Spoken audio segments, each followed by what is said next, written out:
All right, good evening, everyone. I'd like to call this meeting of the Sterling Heights City Council to order. If you would, please stand with me for the Pledge of Allegiance and remain standing for the invocation.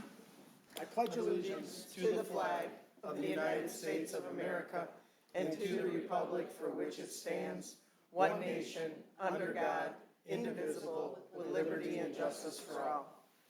Dear God, please bless our elected officials. Grant them courage and wisdom to do what is right for all citizens. Amen. Amen. Ms. Riska, can we please have the roll call? Mayor Taylor? Here. Mrs. Sarowski? Here. Mr. Myjack? Here. Mr. Radke? Present. Mrs. Schmidt? Present. Mr. Yanes? Here. Mrs. Yerko? Present. Thank you, Council. We need approval of the agenda. Mayor Taylor, Mrs. Zarko. I'll move to approve the agenda the consent agenda as presented. Support. We'll just, how about the whole agenda? How about the whole The agenda? whole What agenda. did I say? The whole Consent. consent? Yeah, we're not ready for that. Can we just do the Why consent? don't we, you want me to take it back and do it over? No, I think we got it. Okay. Move to approve the agenda. Okay. It's been moved and supported. Any discussion, Mr. Radke? Yes, Mr. Mayor, I'd like to make item K on the consent agenda, consideration item C. Okay, so consent K will become consideration 10C. Any other discussion? With no further discussion, all in favor signify by saying aye. Aye. Opposed, motion carries. First item on our agenda tonight is a report from our city manager, Mark Vanderpool. Mr. Vanderpool. Thank you, Mayor. I'm honored with the first item on my report to introduce Senator Michael Weber. We've worked very closely with him on many initiatives, many pieces of legislation, not the least of which includes the zoning preemption legislation that we all have a lot of consternation with, which would preempt our local control. I think the senator's maybe going to mention that. Also, we have a smart zone extension that we're working with Senator Weber and our other legislators with. A piece of legislation regarding Lakeside. That's clearing its final hurdle. This will be for the phase 2 of Lakeside, the legislation I mentioned. And lastly, we're working on a very important piece of legislation regarding firework usage and further regulations. As you know, that can be a nightmare in our city, especially densely populated cities. So I don't want to steal any of the senator's thunder. I'm proud to introduce Senator Mike Weber. Well, thank you, City Manager Vanderpool, Mayor, and City Council. Thanks for having me here. Yeah, I just wanted to give, I try to do this a couple times a year, give a quick legislative update, obviously timely as we're going into budget season, and actually have already taken some good steps in terms of the budget. So Michael Weber, I represent District 9, which includes Sterling Heights, Shelby Township, Utica, the greater Rochester area, and Troy. And spring legislative update. So state budget-wise, like all families here in Michigan, our state government must live within its means. The overall budget forecast is a bit mixed, but I think is still, it will still put together a pretty good budget. Already, both the House and the Senate have passed budgets out of their chambers before the end of April, which is the first time that's happened in some time. So I feel optimistic we'll be able to get it done before July 1st in time for our fiscal year, which starts on October 1st of this year. Just a couple highlights from last year's budget and some of the stuff we're working on this week. Helped with our Macomb delegation secure $26 million for Selfridge Air National Guard Base, make infrastructure improvements that will position Michigan to compete for the next generation aircraft and future fighter missions. I've been a strong advocate for getting the remaining funds for Selfridge, and the governor did at her governor's luncheon in Macomb last week talk about the June 1st deadline to try to get a supplemental passed for Selfridge, and it looks like that may come up tomorrow. So we'll see. Hopefully we'll have better information tomorrow. Also was able here at home to secure $2.1 million for the city for upgrades in the fire department's 22-year-old Sutphen ladder truck, if I'm saying that correctly. This will help to enhance public safety and reduce insurance costs for residents and businesses by maintaining insurance services office standards and a high public protection classification rating. And of course, we're also currently working with city manager's office on putting forward projects for this budget that we're going to be negotiating here in the next couple months. In terms of revenue sharing and roads, some good news on some of that front.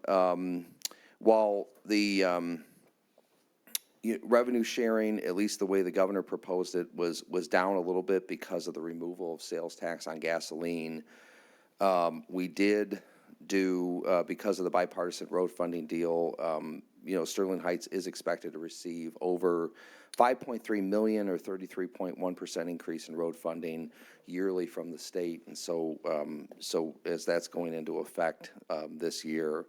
And then in terms of what the Senate's doing in terms of revenue sharing, the Senate passed a budget that finally included the concept of the revenue sharing trust fund that we've been working on for a long, long time. First time in the Senate for me, we actually got a vote on the trust fund legislation. It passed unanimously. So that was the work of, obviously, a lot of effort from the Michigan Municipal League and a lot of the bill sponsors, and we're finally able to get that done. So if you recall, last session, the House passed it with over 100 votes, and so I think the concept is very popular in the legislature. Hopefully we can get it fully across the finish line to the governor's desk in this calendar year. Just wanted to mention in terms of noise pollution legislation, we're still working. I'm working actually with Rep. Robinson, who I know represents part of Sterling Heights as well, on legislation that would create a state mechanism within MDOT's budget to fund sound walls. So this would be the mechanism, and then we would have to appropriate dollars into it. But it would work in, if the federal dollars were not funding those sound walls, communities could do it as like a grant program to try to be able to get some state funding to do that. And of course, hear concerns, obviously not just on I-75 where City of Troy is, where we were able to get the sound wall, but also M59 and M53 in terms of noise pollution, and continuing to kind of work on that issue. City Manager Vanderpool, of course, talked about like the brownfield redevelopment. We're still working through some of that legislation, and some of that economic development stuff has been a little bit slower going than we would like to see, but I think ultimately it will happen in this session. I did talk with the Assistant City Manager earlier about some of the ideas on fireworks, and I think we're going to try to take that to our Michigan Municipal League caucus and start having that bipartisan conversation on what's doable there. But I think a lot of the concerns that have been brought up on that certainly deserve some debate and consideration at the state level in terms of the current approach that we have in terms of fireworks. And then, of course, the state preemption legislation. This has been mainly House-driven so far, as you know. It's been a bipartisan bill package, but it's been mainly in the House. The House did do another hearing in the Government Operations Committee, no votes, but did have another hearing last Thursday. And, they are trying to strip local government of decision-making authority, and so I'm certainly not supportive of that. Addressing the housing crisis, making homes affordable for first-time homeowners requires the state and locals to work together on increasing housing stock. State mandates oversimplifies the problem, and I know, again, Michigan Municipal League, they have an alternative proposal called the My Home program that has been introduced in the House. Tisdale Rep. Steckloff, bipartisan basis, introduced that legislation. We're trying to get it introduced in the Senate as well, and I think we will. But that's kind of more of a carrot versus a stick approach to this housing. And I think everybody is showing a sense of urgency as it relates to housing in the state. It's just kind of how best to go about it. So to end it, improving, not removing local zoning laws should be the goal to assist local communities on increasing housing supply, and we can certainly talk about that more. And then just lastly, for residents here at home, for more information, sign up for our monthly e-news. Please visit senatormichaelweber.com or call our office 517-373-0994. So we can do, take any questions or anything. Mayor, I just also wanted to thank Senator Weber and his team for their good work in the defense area as well. Senator Weber has been the chair of the Michigan Defense and Aerospace Caucus, and he's been laser focused on the value of defense and the defense corridor right here in Sterling Heights and Warren to the state of Michigan. So doing all that he can to protect and grow those assets. So we've had a great partnership and appreciate his advocacy for the city of Sterling Heights. Yeah, thank you, Mr. Vanderpool. I agree. Council, any questions or comments for Senator Weber? Mrs. Zarko? I have to agree that Senator Weber has been a great partner in what we want to achieve and, at the city level, and he has helped us on numerous occasions at the state level, so we appreciate it. Mr. Majek? Yeah, Senator Weber, thank you very much for coming here. I really appreciate it. I've known people that have gone up to Lansing, and sometimes they get lost up there. It's a different life in Lansing, so you coming here to a local government that you represent means a lot personally to me, so thank you for that. Mound Road was a very big project, $220 million project, about 10 miles, 9 or 10 miles, and the late Congressman Paul Mitchell played a big role in helping to secure federal funding for that project. One of the big projects that I see coming up is Ryan Road from 14 to 20 Mile Road. And I hope you'll play a positive role to see that project go through. And right now, there is a $2 million funding request at the state level to help us out with Ryan Road. So just want to make you aware of that. But For sure. Thank you again for coming here this evening. Yeah, no, thank you. Mrs. Sarowski? Thank you, Mayor Taylor, through the chair to Mr. Senator Weber. So just for the folks at home who either don't know or didn't get to the governor's report, you said 26 million has been obtained and will be going to Selfridge Air National Guard Base, but there's still a remaining funds. Can you just say how much those funds are? Yeah, so actually, so it was 26 in the last budget. There's been other appropriations in 23, 24. But the number right now is 152 million. And what we're trying to do as a state is obviously we have to have, skin in the game in terms of doing the things that we need to do in terms of moving the runway, ultimately kind of moving some 59 and the whole thing to try to make it work. But those, the fighter jet mission, the 21, jets are coming our way, and we'd like to try to see if we can get that done by the 28 timeframe. And so, again, it's been a bipartisan effort to try to get that done as the governor working with the House and the Senate on it, so. Okay, well, great, thank you. And again, also, thank you for being here. As Mr. Majak said, we have never, and I've been on council for 10 years, and in those 10 years, I've seen you more than I've seen any other representative, senator or representative ever. So I really appreciate your presence.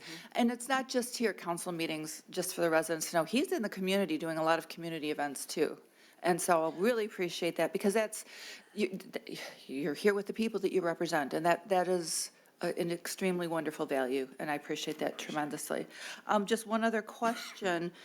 You had mentioned the fireworks. When is that going to be going to, did you say caucus? So it was just, actually, the Assistant City Manager has worked with, I think, Representative Menser on a draft. And so we were going to kind of take a look at the draft and kind of go from there. But it's a pretty well thought out proposal.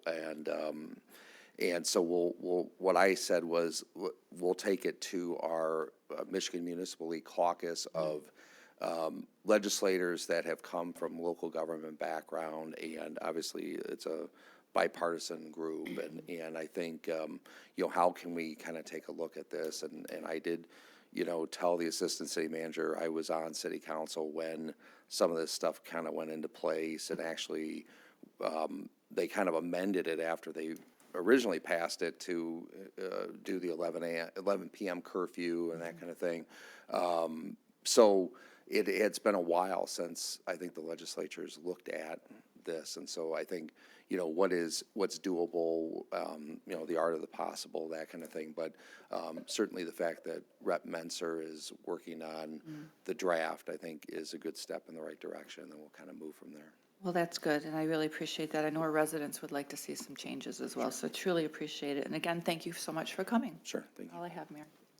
Mr. Radke? Yes, briefly, to the chair, to Senator Weber, thank you for coming today. We do see you more than anyone else, and that means a great deal to us because we have the opportunity to talk with you for our residents. So I was hoping you could tell me a little bit about the negotiations around the preemption bills and where they might stand. Because I know everybody says they've been introduced, there's been some testimony taken. I mean, what are you seeing up there in Lansing as our senator?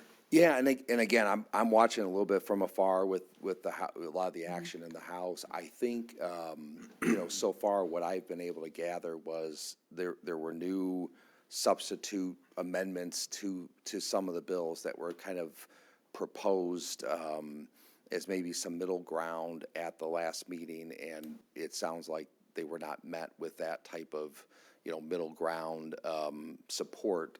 So it seems, again, watching the process from afar, that it's probably kind of a little bit back to the drawing board and maybe trying to hopefully get everybody at the table. I think one of the press conferences afterwards from the Municipal League was that they really weren't at the table for a lot of this stuff. And so I think any sort of changes like this, you need, all stakeholders at the table, and certainly as one of the caucus co-chairs, I'd like to see that happen. So, there's been some legislators that have said certain bills are not going to happen, they're not going to move forward, but it looks like there's still a group of bills that they're trying to see if they can get the support through the House to at least get them over to the Senate, and we'll see how that goes with some of the other things going on this year, particularly the budget process over the next month. But then, of course, you have the election that, all 148 seats are up, and so you have a lot of people,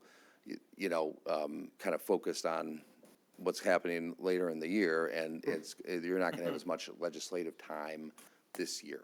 So we'll see. I think I speak for all my colleagues when we say that we want some housing flexibility, but some of these bills don't make a lot of sense. Yeah. Including the idea that the tiny lots where we'd have to, how would we serve infrastructure to postage stamp lots off the current grid of streets that we have? It doesn't make a lot of sense. Sure. So I think that, being that you were on a city council, hopefully we can get someone up there who has been in local government who would say that some of their ideas just don't make sense from a what's already built standpoint. Yeah, no, I agree. And then even just, I was at the Troy meeting last night, and one of the council members brought up about if they did pass and they got immediate effect, what does that do for existing projects? Like, are they kind of like phased in and that kind of thing? And those are all really good questions. I think folks that have been in this role like you guys are and like I was understand that, whereas a lot of other legislators don't have that understanding. I mean, I have my issues with the Zoning Enabling Act, but throwing it out the window is Sure, not the sure, smartest thing. yeah, so. That's all I have, Mr. Mayor. Yep, Thank you for coming, thank you. Mr. All right, thank you, Mr. Radke. Anyone else? Yeah, Senator Weber, appreciate you being here. I think the best elected officials start at the local level and keep the local level in their heart and mind, and you've certainly done that. You didn't learn from a very good leader in Rochester Hills. I was at a deficit, yeah, for sure. We're going to send him this tape, we're going to send him this footage. You want me to read you what Brian Barnett texted me today? I'm not going to. It's very offensive, so he deserved it. But apparently Rochester Hills is the 7th best place in the city, in the country to live. And Sterling Heights is not too far behind Mayor Barnett, but no, all kidding aside. What I've said to every elected official, whether they're state senator, state rep, congressman, woman, county commissioner, we just want you to be active in the community. We want you to be around, see what's going on, hear from us, and obviously we love hearing from you. So thanks for being here. Appreciate you, Senator. You guys. Thank you. All right, have a great meeting. Thank you. Thank you. Thank you, Mayor. Continuing on, just a couple of mentions of important events, and then I'll conclude with one more special presentation. The Memorial Day celebration's coming up. We are closed on Monday, so everyone knows refuse will be delayed one day next week. So Fridays will be collected on Saturday, so 1 day delay all of next week. No collection on Monday. And of course, the Memorial Day tribute, our 47th annual tribute, will occur on Monday. The ceremony in the courtyard next door starts at 9 a.m. We always have a big crowd for that. It's going to be great weather, so it'll be a really nice event. This year's Grand Marshal will be Manny Gonzalez. He's a retired U.S. Army combat medic and board member of the Macomb County Veteran Service Commission, so well-deserved honor for him. And after the ceremony at 9:30 a.m., we'll have a flyover from the Tuskegee Airmen. And then at 10 a.m., the parade kicks off. So we look forward to seeing all of you out there. We thank all of our sponsors who help make the parade possible. And with this weather, I know kids are looking forward to the splash pad opening on Saturday. So look forward to that. And lastly, Mayor, as you know, we've been providing updates with all of our boards and commissions, the great work that they're doing, and the African American Coalition is no exception. And Diana Bledsoe, the chair of the coalition, is with us this evening. She alone, along with all of her members, has done an amazing job providing leadership to the coalition, along with our Community Relations Director, Melanie Davis. So I'd like to introduce Chair Diana Bledsoe.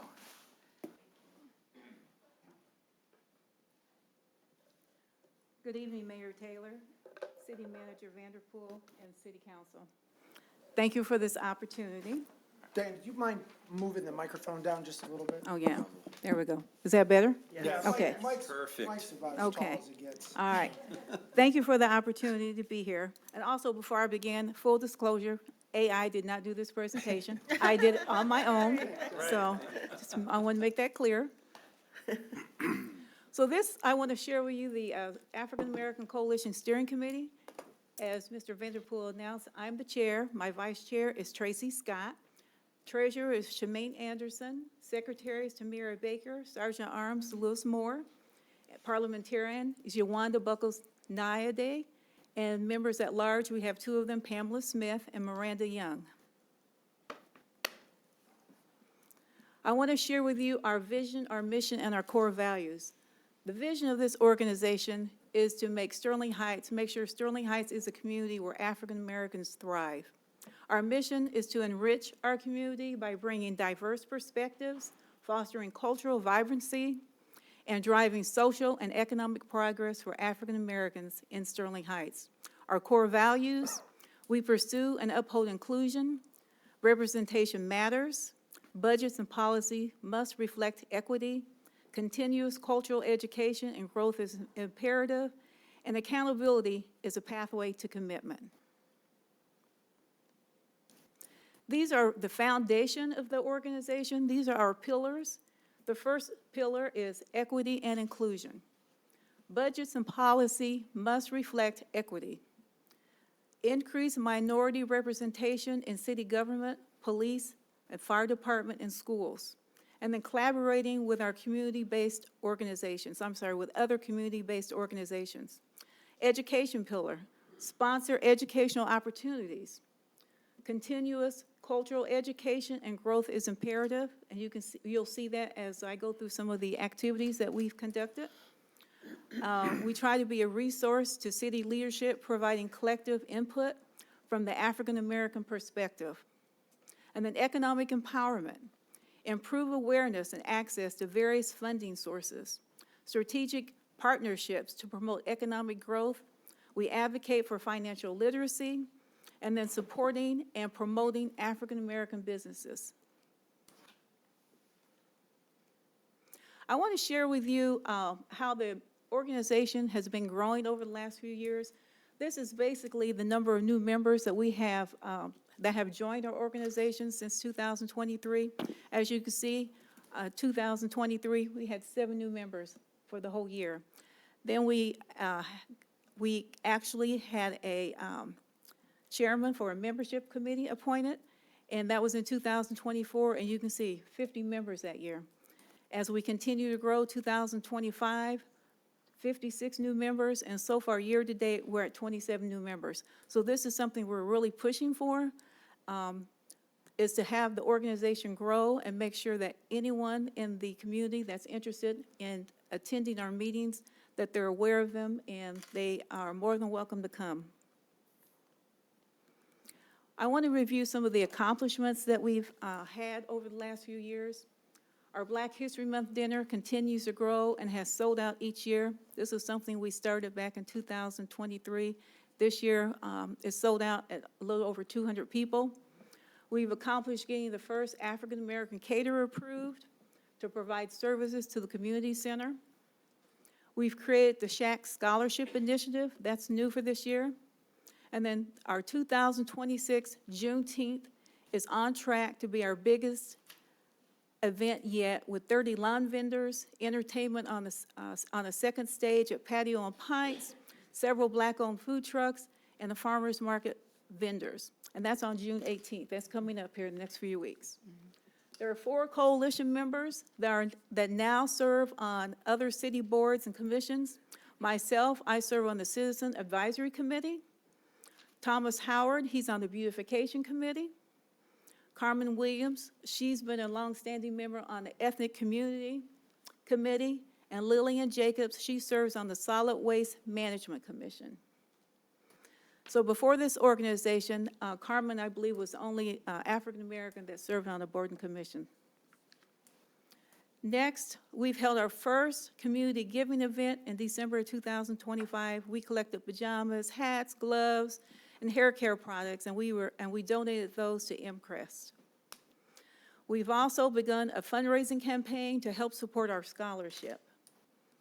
And then we participate on the Healthy Macomb Advisory Committee through the Macomb County Health Department. I sit on that committee. Here are some of our current and our proposed initiatives that we're looking at. Our current initiatives are the Shack promotional video. This is a video showing basically what our organization stands for and what some of the things are that we're doing in the community. And then we're beginning a new member orientation class. Also, we're going to hold a membership appreciation event because individuals, they don't get paid to attend our meetings, and we just want to show the people that come out that we appreciate their participation, and we want to make sure that they continue to come and serve the community in the volunteer capacity. Then we're looking at a DIA tour, and then financial literacy workshops. Initiatives that have been proposed are a blood drive partnership, identifying a community basic needs drive, increase the number of schools participating in the Black History Month art contest that we hold in February, along with that dinner. And then we want to track our dollars that are spent with Black-owned businesses in Macomb County. We have an organization or a committee in the coalition, and we have a committee called the Speakers Bureau. So we bring in speakers that the membership might be interested hearing from on various topics. These are just some of the individuals that we've had in the last couple years. Dr. Rita Fields, Dr. Desmond Daniel, Christian Steindorf from the Attorney General's Office, State of Michigan, Melanie Riska, Pete Lucido and Patrick Coletta, Felicia Johnson. And you can see there's a variety of people that we've had come in to speak on various topics. But again, the membership, they express some of the topics they're interested in having, some of the speakers that they'd like to have. And then also we go back and we look at our pillars and how those speakers relate or correspond to our pillars. Next is the most recent initiative, the Shack Scholarship Program. So about the scholarship, the purpose of the Shack Scholarship is to invest in the educational advancement of African-American students and other underrepresented youth in Sterling Heights, Michigan. And that's one reason I wanted to make sure I was here this evening to see the scholarship presentations previous to this meeting, so we can get some ideas of the kind of talent that I know we have here in this community. So the next is the fields of study. It's open to all fields of study with encouragement for education, STEM, business, healthcare, public service majors. And the eligibility criteria, who may apply? High school seniors, current college students residing in Sterling Heights. And the priority consideration will be given to African-American students, while all underrepresented groups are welcome to apply.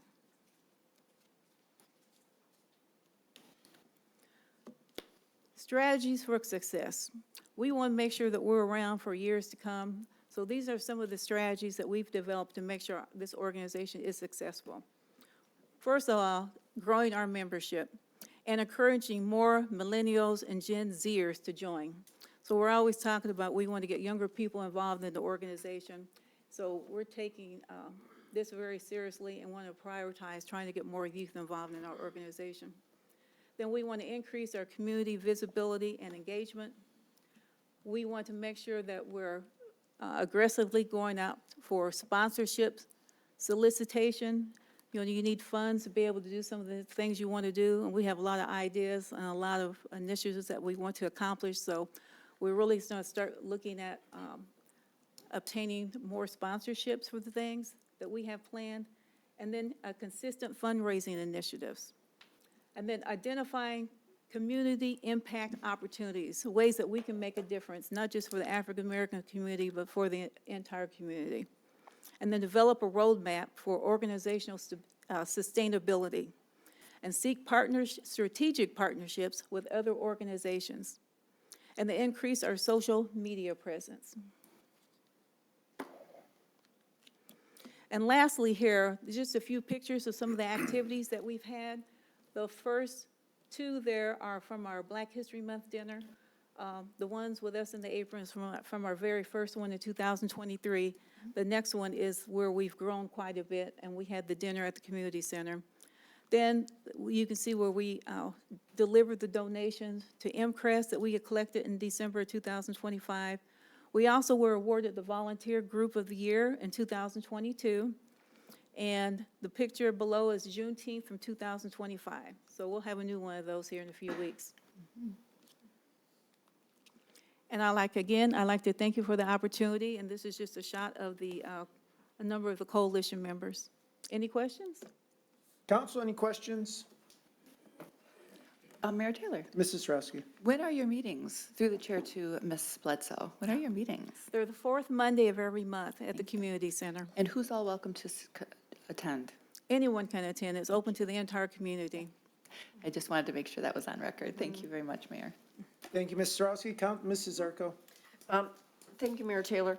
I just have a comment, is I attend a workshop retreat with MML every June. And this year, I noticed that the dates changed. And they said, because we changed the dates because so many of the communities have Juneteenth celebrations now, and people were saying, no, they can't attend because of the celebrations. So I want you to know that this is not just the message here in Sterling Heights, but it's being carried throughout the state because you are the first African-American coalition in the state. So it's, people are listening to you and they're hearing what you're saying. That's wonderful. Thank you for sharing that. Council, anyone else? Ms. Bledsoe, you're doing an amazing job. Thank you. I'm really proud to be, associated with a community that has an African-American coalition, from how much it's grown since 2020 and the work you're doing. The Black History Month dinner is inspiring, one of the most inspiring nights of the year. And so I just want to congratulate you and thank you for the update that you provided, and hopefully people out there watching can better understand the work you're doing and hopefully join it as well to contribute. So thank you. Thank you very much. I appreciate all the support that I receive from the mayor and city council. Thank you. You're welcome. Mayor, that concludes my report this evening. Thank you. Okay, thank you very much, Mr. Vanderpool. So we have a few presentations tonight. The first is a resolution of the City Council acknowledging Shirley May Ogar on her 100th birthday. We do have a presentation by our Assistant City Manager, Haley Bradley. It appears Ms. Ogar is not with us tonight. She celebrated her birthday yesterday, I believe. But when you're 100 years old, you do what you want. Okay, that's true. So with that, Ms. Bradley. Yes, thank you, Mayor. Yes, unfortunately, Ms. Ogar and her daughter Barbara, they were hoping to attend this evening. She was hoping to, she was wanting to share a few words with council, but they unfortunately were not able to make it. But I do have just some brief remarks that we can still honor her for this wonderful accomplishment. So good evening, Mayor Taylor, City Council, Mr. Vanderpool, and Mr. Koszewski. It is a pleasure to introduce tonight's resolution honoring Shirley May Ogar on her 100th birthday. Born on May 18th, 1926, Ms. Ogar has been a part of the Sterling Heights community since 1957 and has lived a life marked by family, faith, service, and generosity. From teaching Sunday school and volunteering in local schools to her ongoing Mom's Apron Project, which supports local shelters, Ms. Ogar has made a lasting difference in the lives of others. She is a wonderful example of active citizenship and community spirit. And as if that were not enough, after not traveling to Europe until age 82, she has now visited Europe 16 times. A reminder that curiosity and adventure do not fade with age. So it is an honor to present this resolution acknowledging and congratulating Shirley May Ogar for reaching this extraordinary milestone and for the example she continues to set for all of us. Thank you, Ms. Bradley. And council, Mayor Taylor. Mr. Myjack. Go ahead. Yeah, Sorry. resolve to adopt the resolution of the city council acknowledging Shirley May Ogar on her 100th birthday. Support. It's been moved and supported. Any discussion? Council? Happy birthday, Ms. Ogar. 100 years, what an accomplishment, and that's incredible. And the service to the community, the time you've spent, traveling, the adventurous spirit, it's really inspiring too. So thank you, Ms. Bradley. Council, with no further discussion, all in favor say aye. Aye. Opposed? Motion carries. Our next presentation tonight is a police officer swearing in ceremony, and for that, I'll turn it over to our Chief of Police, Andrew Satterfield. Chief Satterfield. Thank you. Good evening, Mayor Taylor, honorable council members, Mr. City Manager Vanderpool, and City Attorney Koszewski. Thank you for allowing me the opportunity to swear in and introduce you to our three newest members of our department. These three officers just graduated from the McCombs Police Academy yesterday, and they just joined us today. They're all very sharp and personable, and we're fortunate to have them. So, you guys would stand, please. First, we have Officer Rebecca Sorrell. She grew up in Shelby Township. She came through our Police Explorer program, so she's familiar with our department. She has a bachelor's degree in psychology from Oakland University. She also received the award in the Police Academy for the highest academic score. Next, we have Officer Zach Douglas. He grew up in New Haven. He attended the University of Northwestern Ohio on a baseball scholarship. He has a bachelor's degree in business administration and an associate's degree in agricultural equipment technology and diesel equipment technology. And next to him, we have Officer Luke Kamig. He grew up in Sterling Heights. He attended Lansing Community College, where he also played baseball, and he received an associate's degree in criminal science. He's actually a third-generation Sterling Heights officer, as his father, Eric, was an officer, as well as his grandfather, Bruce. I will now conduct the swearing-in ceremony. If you please raise your right hand and repeat after me. I state your name. I, Rebecca Sorrell, Do solemnly swear do solemnly swear that I will support the Constitution of the United States that I will support the Constitution of the United States and that of the state of Michigan, and that of the state of Michigan, and that I will faithfully discharge the duties of police officer and that I will faithfully discharge the duties of a police officer in and for the city of Sterling Heights, in and for the city of Sterling Heights, and that I will strive to maintain the highest standards of the department and I will strive to maintain the highest standards of the department to the best of my knowledge and abilities. to the best of my knowledge and abilities. Congratulations.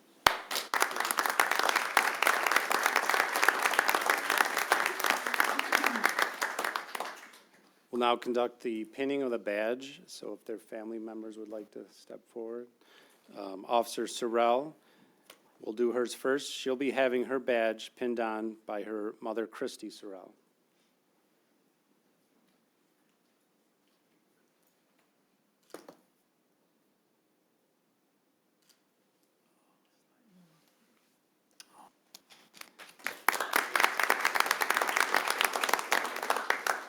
Officer Douglas, he's having his badge pinned on by his wife, Tina.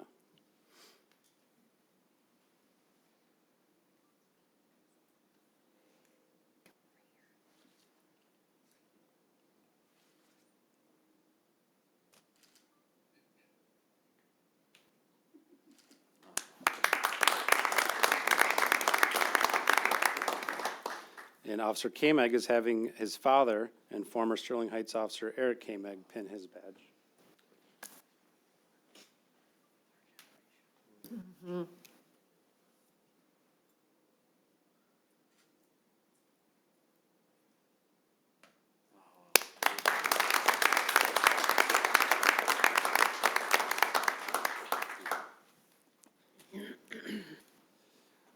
I'll go ahead and give the officers an opportunity to address council.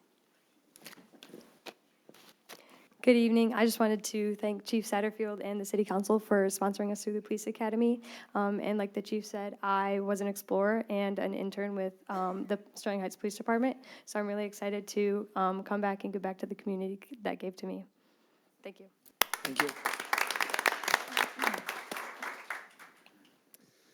Good evening. First off, I want to thank Chief Satterfield as well as you guys for supporting us through the academy. I might not have the background in law enforcement as my fellow officers do, but I'm going to strive to give this everything that I have, just like I have with everything else in my life. Thank you. Thank you. Hello, everyone. I want to thank you all. I want to thank Chief Satterfield and the City of Sterling Heights for sponsoring us through the academy. Like Chief Satterfield said, I have lived in Sterling Heights my entire life. My father and grandfather, I got to watch them growing up as a kid, protect and serve the city, and I want to do the same exact thing. I want to thank you guys again. Thank you.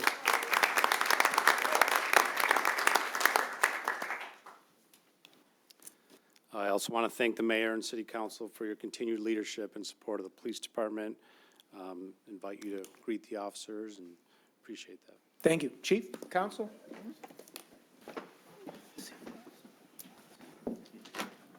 Hi, guys.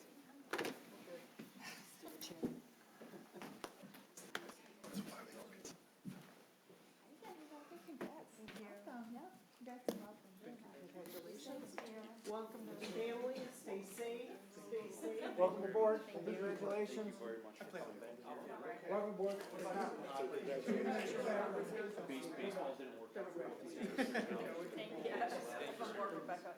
Welcome aboard. Thank you, sir. Thanks. Welcome aboard. Oh, we appreciate you.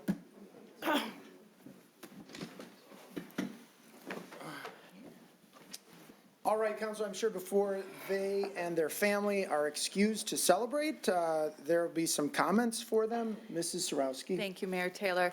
So I had the pleasure of meeting our 3 young officers earlier today at the Police Memorial Day celebration, and I made a comment to Sergeant Susala, Lieutenant Susala, that I said, gosh, I think they look so young. I didn't say I won't tell you the age I thought I said, but it's just because I'm a mom and I'm at the end of my career life and you guys are just starting, and I'm just so very excited that you're here. Actually honored that we have people that really have worked hard to get here and really want to do a good job for the city. These residents deserve a good job. We will give you all the equipment, everything you need to do your good job. And I just want to let you know that we're here behind you very much in whatever you need. And you can ask your union reps and all of that. We try to be very involved with you guys and see what you need, because if our city isn't safe, nobody is going to want to live here. So that's a big priority. And to the families, I am a mother of a military police officer, so I know that role a little bit. It's not quite the same, but it's very similar. And every day you're putting your loved one out there, praying and hoping they come back safe, having that faith with your fingers crossed that they will. And so I give you a lot of grace and a lot of thanks, because it's hard, and I understand that, and we understand that, and we thank you for letting us have your children. And that's all I have, Mayor. All right, thank you, Mrs. Sarowski. Anyone else? Mrs. Schmidt. Thank you, Mayor Taylor. First of all, welcome to the family. I think that's the first thing that you're going to learn around here is we're not perfect. We're never going to be perfect, but we have each other's backs, and we are a family here. The residents are part of that family. They support the police department 1,000%. So know that the community is behind you as well. It can be tough. The position that you're in can be tough sometimes out in the community. Know that our residents love our police officers. Officer Sorrell, I will say that former Councilwoman Deanna Koski, I'm sure is tickled pink to know that one of our explorers, which she was a huge proponent of that program, is now one of our police officers. So congratulations. And thank you, all three of you, for being here and being part of our community. I wish you well and stay safe. Thank you, Ms. Schmidt. Mr. Radke. Yes, thank you, Mr. Mayor. First, I'd like to welcome the three of you to Sterling Heights. We have the best police department in the state, and we're sure you're going to make it even better. We have a very high standard here. We're going to hold you to that standard. We're going to expect a lot because we're the best. But we know you're going to deliver because the chief doesn't bring us anyone but the best. So I want you to stay safe. I want you to really get to know the neighborhoods and the people in this community because they're going to support you. We love that our city is a safe place and you're going to help keep it safe. And I want you to really get out there and experience all that the city has to offer. And I think you're going to love it here. Hopefully you'll have a home here. Some of us are always at home here. But we'd love to have you. I want you to wish you the best. And you're going to have a long career here, I'm sure. That's all I have, Mr. Mayor. Thank you, Mr. Radke. Mr. Majek? Thank you, Mr. Mayor. To the three new officers, thank you very much for choosing Sterling Heights Police Department as a career. Thank you to the family members also for now sharing your kids with us here in Sterling Heights. Officer Sorrell, I'd like to hear more about your psychology degree and how that will translate into the police department, your education there. For Officer Douglas and Kameg, if I'm pronouncing your last name right, Kameg, I'm a big baseball fan, so I'd love to know about your college, you play both college baseball. So I'd love to definitely get to know you guys better and learn about your baseball experiences. Being a police officer, in my short stint here in council can be difficult just from what I've observed. But I would give an offer of advice to be humble in your job. Understand that a lot of times your mistakes are going to be known more than your successes. So I guess I would say to you, welcome to the club. Public officials deal with that all the time. But we're here to help you out in any way to carry out your profession. So thank you, thank you. Thank you, Mayor. Thank you, Mr. Majek. Mr. Yanis? Yep. Thank you, Mr. Mayor. So I just want to say really quick, congratulations to everybody. This is, as a former city employee, this is a great place to work. 25 years goes by fast, but, the city will definitely support you. As Councilwoman Sarosky said, we will provide you the tools that you need. But here's one key thing I want to ask you to do in your 25-year career. All the tools that we can provide you, we can't provide them unless you ask for them. And sometimes in this very difficult job, you may need to ask for help. And you should never hesitate to do that. So congratulations on being appointed tonight. I wish you a safe, healthy career here with our Sterling Heights family. Good luck. Thank you, Mr. Yanis. Mrs. Zarko? Thank you, Mayor Taylor. First of all, welcome to Sterling Heights. And as Mrs. Smith said, we're not perfect, but we aim for it. And it's interesting that this is the second swearing in a month. We had firefighters were sworn in, and it was third-generation employee. And for us to have, again, a third-generation employee in the same department is new. But here, it's like, you help us keep the promise that we made to the residents. When they voted for safe streets, we said that we were going to make sure that we hired police officers to keep our community safe. By choosing Sterling Heights, you help us keep that promise.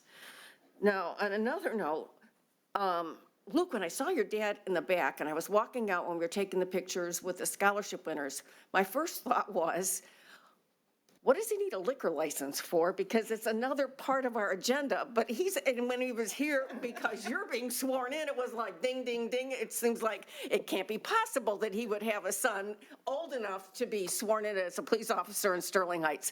But welcome aboard to all three of you. It's been a pleasure. And if there's anything that we can do for you as a council, please let us know. And Nothing further. All right, thank you, Mrs. Zarko. Welcome aboard to the three of you. We're excited to have you and proud to have you. What I try to say each swearing-in ceremony is that, as my colleagues alluded to, I don't need to tell you, you know the reputation of this city. You probably had the opportunity to go work in other departments, and you chose the city of Sterling Heights. We have a phenomenal reputation, and it's now yours. It's now yours in trust for you to continue, and not just continue that reputation, but improve on it.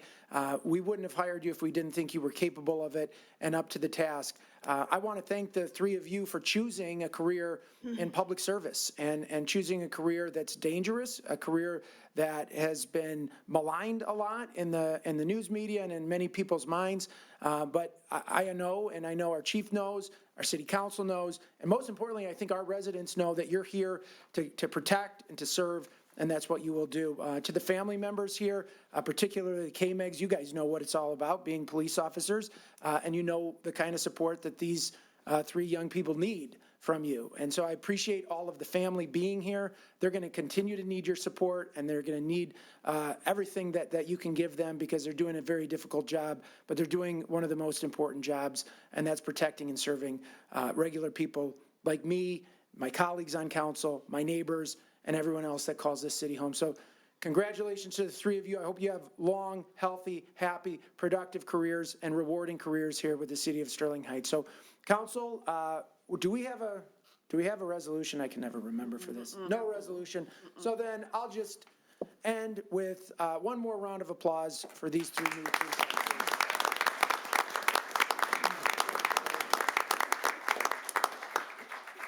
Now, we have a very exciting agenda tonight, but I will not blame you if you want to go outside, take some pictures, and then head out to a restaurant or somewhere to celebrate. So, Chief, dismissed. Thank you. Thank you. Mike, could we get a? All right, we'll take a 5-minute recess, and we'll come back at just a little before 8 o'clock.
Calling the meeting back to order. Move on to the next item on our agenda. It's a presentation of the Nice Neighbor Award, and for that, turn it over to Councilman Michael Radke. Thank you, Mr. Mayor. No, I'm proud to present the Nice Neighbor Award, which gives us the opportunity to recognize the people who make the city of Sterling Heights such a wonderful place to live and work. Residents all across our community can submit a form which kind of nominates someone for a nice neighbor. So I'm happy to nominate or to present John Michael Jones as Sterling Heights' nice neighbor. I think it's a surprise to Mr. Jones.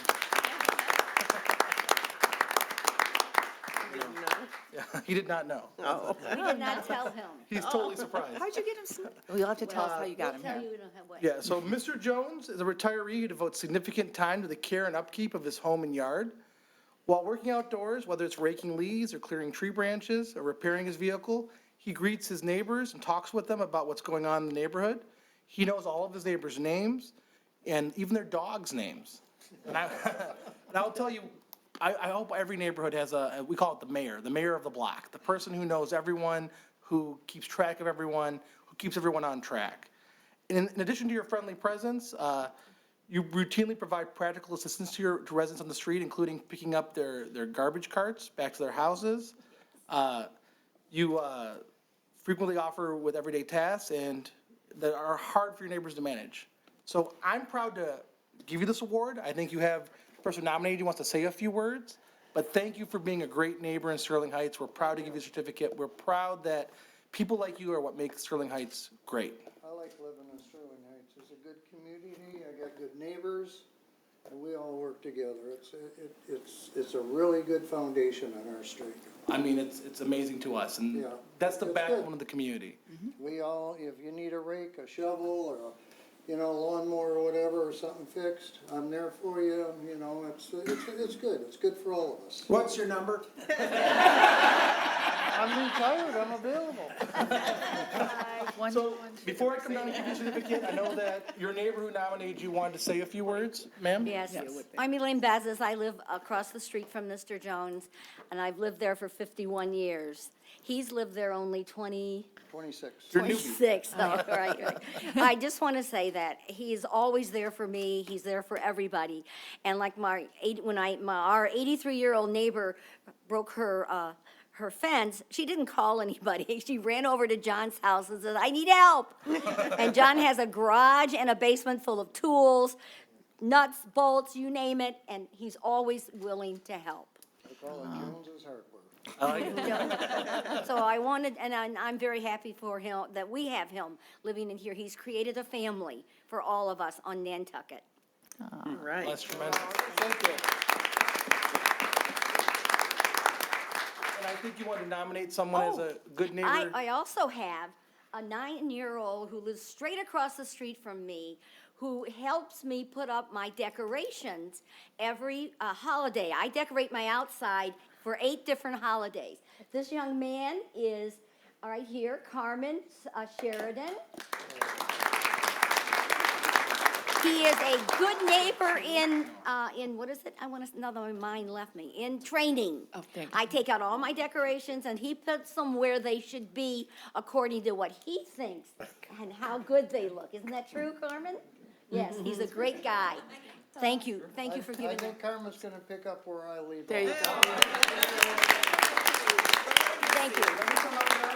Take a picture, maybe he wants to get in the picture too? Carmen, you want to get another picture? Sure. Carmen, I proclaim you a recipient of the Nice Neighbor Award, too. So There you go. Come over here. Can you get us all? Yeah, are we all in there? Come on in, straighten out. We'll get that. You wanna put them in front? Yeah, you can go in front if you want. Hold the certificate for him. There you go.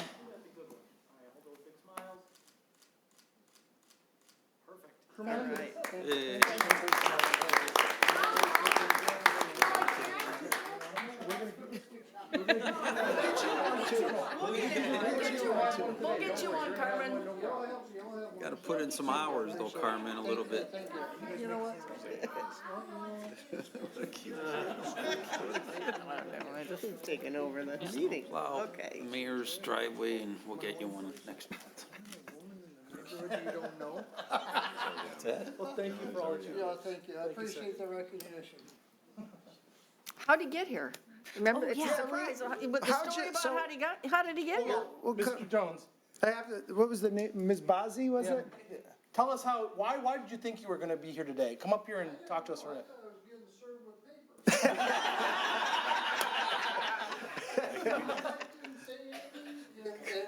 And it's all good, you know. We were just here a couple weeks ago, and we looked inside, it was closed. And I said, I've never sat in there. I've lived in Sterling Heights since 1976. And, you know, and not on my street, it's through the other areas and stuff. And I've never been in here, I watch you guys on TV a lot. Do you yell at the TV? I watch you guys a lot, you know, just to see what's going on. And it's a great service you guys all do. I want to thank you. Thank you. It's great, you know. So, you know, you guys are always active, keeping everything going, so. Well, you're the one who keeps the city, people like you are what create the neighborly feeling that makes Sterling Heights so great. And we appreciate that. Thank you, sir. All right, thank you. Mr. Radke, we do have a suggested action. Sure. Resolved to present John Michael Jones with a Nice Neighbor Award in recognition for his sincere care for others and ongoing commitment to helping those around him. Support. Been moved and supported. Any further discussion, Mr. Radke? No, but I think we're gonna find a certificate for our neighbor to come. So, Carmen. did a great job. He goes. We will get it to you, trust us. Council, any other discussion? No. Yeah, just to put a wrap on this, as Mr. Radke said, we can't have the community that we have without the kind acts of neighborly work and whatever it is that you do for your neighbors on the street. Again, I've used this word, it's inspiring to hopefully you've inspired a young man who can pick up right where you're going to leave off someday and continue to make this city a great city to live in. So we thank you so much for all your contributions. So council, with no further discussion, all in favor signify by saying aye. Aye. Opposed, motion carries. One more round of applause, please. All right, next item on our agenda tonight is a public hearing, and this is to adopt a resolution approving the Lakeside Corridor Improvement Authority Development Plan and Tax Increment Financing Plan. We do have a presentation by our Economic Development Manager, Dylan Clark. Mr. Clark. Thank you. All right, now that one's really a tough act to follow. But thank you, Mayor, Council, City Manager Vanderpool, and City Attorney Koszubski for having me here tonight to present the Lakeside Corridor Improvement Authority TIF and Development Plan. So for a quick overview, corridor improvement authorities are an economic development tool authorized by the state of Michigan through Public Act 57. Boundaries are created around a commercial corridor of note, and a board is established to oversee public investment in that corridor. And the overall goal, of course, is to promote economic growth through a reinvestment loop in accordance with the approved development and tax increment financing plan, which is what we're here to discuss tonight. For a quick timeline, in April of 2023, City Council passed a resolution of intent to form a CIA. In June of 2023, City Council held a public hearing on the matter. And in August of 2023, City Council passed a resolution establishing the CIA, its development area, and the CIA board itself. And in March of 2026, the Lakeside Corridor Improvement Authority Board adopted the tax increment financing and development plan. Looking at the district boundaries, you can see to the north we have Hall Road, to the west we have the ITC corridor, to the east is the Lakeside Mall property, and to the south is Canal Road. Kind of zooming in a little bit on that area is the Lakeside Mall property itself. I like to call this the district driver. And the Lakeside Mall property, while in the development area, is kind of a separate beast in and of itself, which we'll discuss a little bit more in a bit. But it is really the catalyst for the creation of the CIA district. And the goal is to have a cohesive vision, not just within the Lakeside Mall property, but in the area itself along Shaner and Hall Road. And I wanted to include this as a quick refresh of the program summary for Lakeside Mall redevelopment property. The initial program, which is that third column from the left is the initial program, which was approved by City Council just a couple of weeks ago. It will be going to the Michigan Strategic Fund on June 23rd. And we are hoping that upon approval at the MSF board, that we'll have demolition begin in quarter one of 2027. Zooming back out to the full district boundary, we can begin to talk about the development plan for the CIA. And the physical design and framework of the development plan discusses the land use vision and mixed use character of the area. It sets building design and streetscape standards. It defines the physical improvements that can take place in the district. And overall, the goal of those standards is to create a pedestrian-oriented urban district that encourages mixed-use development, promotes quality, material and standards, integrates open space into private development, and ensures cohesive long-term redevelopment vision for the area. Getting into some details of the development standards themselves, and again, these are based on the Lakeside Mall redevelopment project, so the development standards, the design standards, and the overall vision will be very familiar to you guys. So in the public realm, the development plan calls out minimum 15% open space per site, continuous sidewalks and activated storefronts, street trees 40 feet on center, integrated lighting, seating, bike infrastructure, and stormwater integration into landscape design. For street-oriented entrances and active storefronts, we have a special note for transparency and architectural quality, roof massing and screening standards, durable material and lighting controls. And of course, from a sustainability perspective, we have required stormwater management strategy, adaptive landscaping and LED lighting standards, heat island reduction standards, and overall this positions Lakeside as a greater area that is sustainable and attractive for redevelopment. So the question becomes, how can we leverage public funds to achieve some of these goals? And that is also what the development plan considers. And that is through various projects that are laid out within the plan.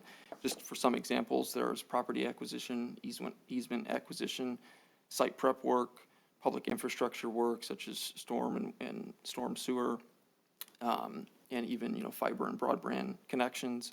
We have road improvements, sidewalk improvements, facade improvements, non-motorized connections, trails and pathways, public amenities such as parks, and of course, professional services, studies and plans, and administration to make all of this happen. That comes out to about $80 million, which is kind of a broad stroke estimate for what the total public investment into the district might be over the course of the 25-year plan. And that will be paid for mostly by tax increment financing, bonding for improvements, and donations and grants. So specific to the tax increment financing aspect of the plan, the base value of the district is established at plan adoption. The future growth in taxable value creates the increment, and the incremental revenue is captured by the CIA to reinvest into the district.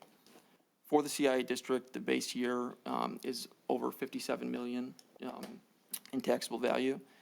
It's estimated that will be $120 million after the 25-year plan. This is based on a 3% inflationary growth per year. And that increment is $63 million. And the approximate estimated capture, is about $17.5 million over the course of the 25-year plan. And so I've included this photo, again, just to kind of highlight the point that the TIF plan for the CIA is separate from the TIF plan for the Lakeside Mall redevelopment project, of course. Any tax increment revenue that is collected or captured by the Lakeside Mall property will go towards the transformational brownfield, and the parcels that are outside of the ring road that are in the CIA district are what is relevant to the CIA TIF plan. I also want to point out the taxing jurisdictions affected.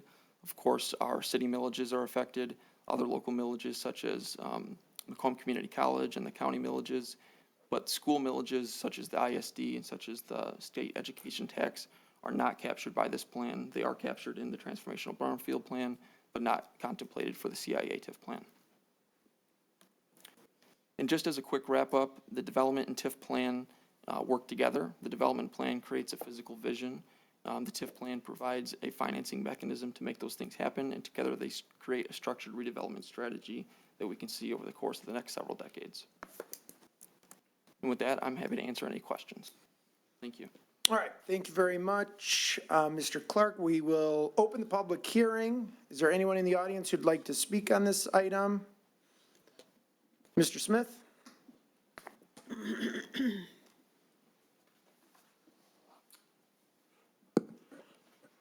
This is a hopelessly disastrous idea. Lakeside is a black hole money pit that will absorb all the money you dump into it. So even your presenter is putting up fine print and mumbling because he doesn't really even believe his own story. We got this Miami Vice outfit that nobody really knows who they are, but one of these years they're going to borrow some money and get going in it. There's these abandoned malls are all over the country. These other cities aren't any better or smarter than you are, and you're not better or smarter than them, and nobody's getting any place with this stuff. There's only one sure thing about this, that you're going to spend our money, and it's gone, and it's not coming back. There's not a one of you that would bet $1 million or $100 or $1,000 or even $10 of your own money in this, but you don't mind dumping hundreds of millions of ours into this fool scheme that I cannot believe anybody gullible enough to go for this. All right, thank you, Mr. Smith. Anyone else in the public hearing? Okay, I'll close the public hearing, and council, we need a motion. Mayor Taylor. Mrs. Zarko. Resolve to adopt a resolution approving the Lakeside Corridor Improvement Authority Development Plan and Tax Increment Financing Plan. Support. It's been moved and supported. Any discussion, Mrs. Zarko? We've discussed this for years. So it's finally coming to fruition. But as I'm sitting here tonight, because we talked about the preemption bills that are now in the House, and I guess my thought is we've been fighting against these preemption bills. How would that affect this particular development if they went into effect, because we haven't started it yet? Through the chair to maybe Mr. Vanderpool. Mr. Vanderpool. Thank you, Mayor. Councilman Zarko. It's a good question. The preemption bills really pertain more to single-family zone residential property, and that isn't necessarily the case here. In fact, the vast majority of this property is commercial. Certainly, there'll be some mixed use in the area. Remember, this CIA district, the Corridor Improvement Authority, we call it the Lakeside Corridor Improvement Authority. It is really outside of Lakeside proper. So it's the area, if you think about Shaner and Canal, if you look at that commercial center on the east side of the road, it's tired looking. You could argue it's in a bit of a state of decline. There's a few other sites, the Azteca building up on M59, some of the closed restaurants off of Shaner, closer to Lakeside proper. This area, this district's intended to help stimulate development of those properties. So the preemption, just in closing, the preemption legislation that's at the state level, I really don't see that, number one, I don't see that legislation passing in its current form. You heard from Senator Weber, it's highly unlikely. Nevertheless, we got to stay the course. We have to make sure it does not pass. But even in the worst case scenario, I don't see it really impacting this particular area. Thank you. All right, thank you, Mrs. Zarko. That's okay. No, I'm just anxious to see this project. I think we all are. We've been working on it for so long, and it's been just moving forward. And you know, COVID slowed it up a little, and so we just sometimes take 2 steps back and 2 steps forward and 5 steps back. So I'm anxious to see this actually come to fruition, and I'm hoping that we do put the shovel in the ground in the first quarter of 2027. Thank you. All right, thank you, Mrs. Zarko. Council, anyone else? Mr. Mayor. Mr. Yanis. Thank you. Through the chair to Mr. Clark. Can you just verify for me, over the 25 years, how much in dollars are going to be captured? I'm looking at the Lakeside Development TIF plan that was provided to us.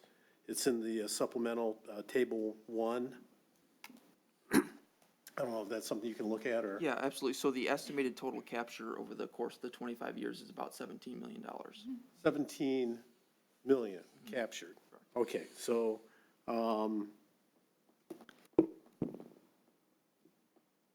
interesting. I guess maybe I just don't know how to read this chart, because I don't see where $17 million comes in. You know, because it's saying estimated capture taxable value, right? So the base value is $57,651,332, right? Correct. And then it goes up 3% every year. Correct. And that 3% is what's captured, correct? Correct. Luke, Mr. Bonner, come up.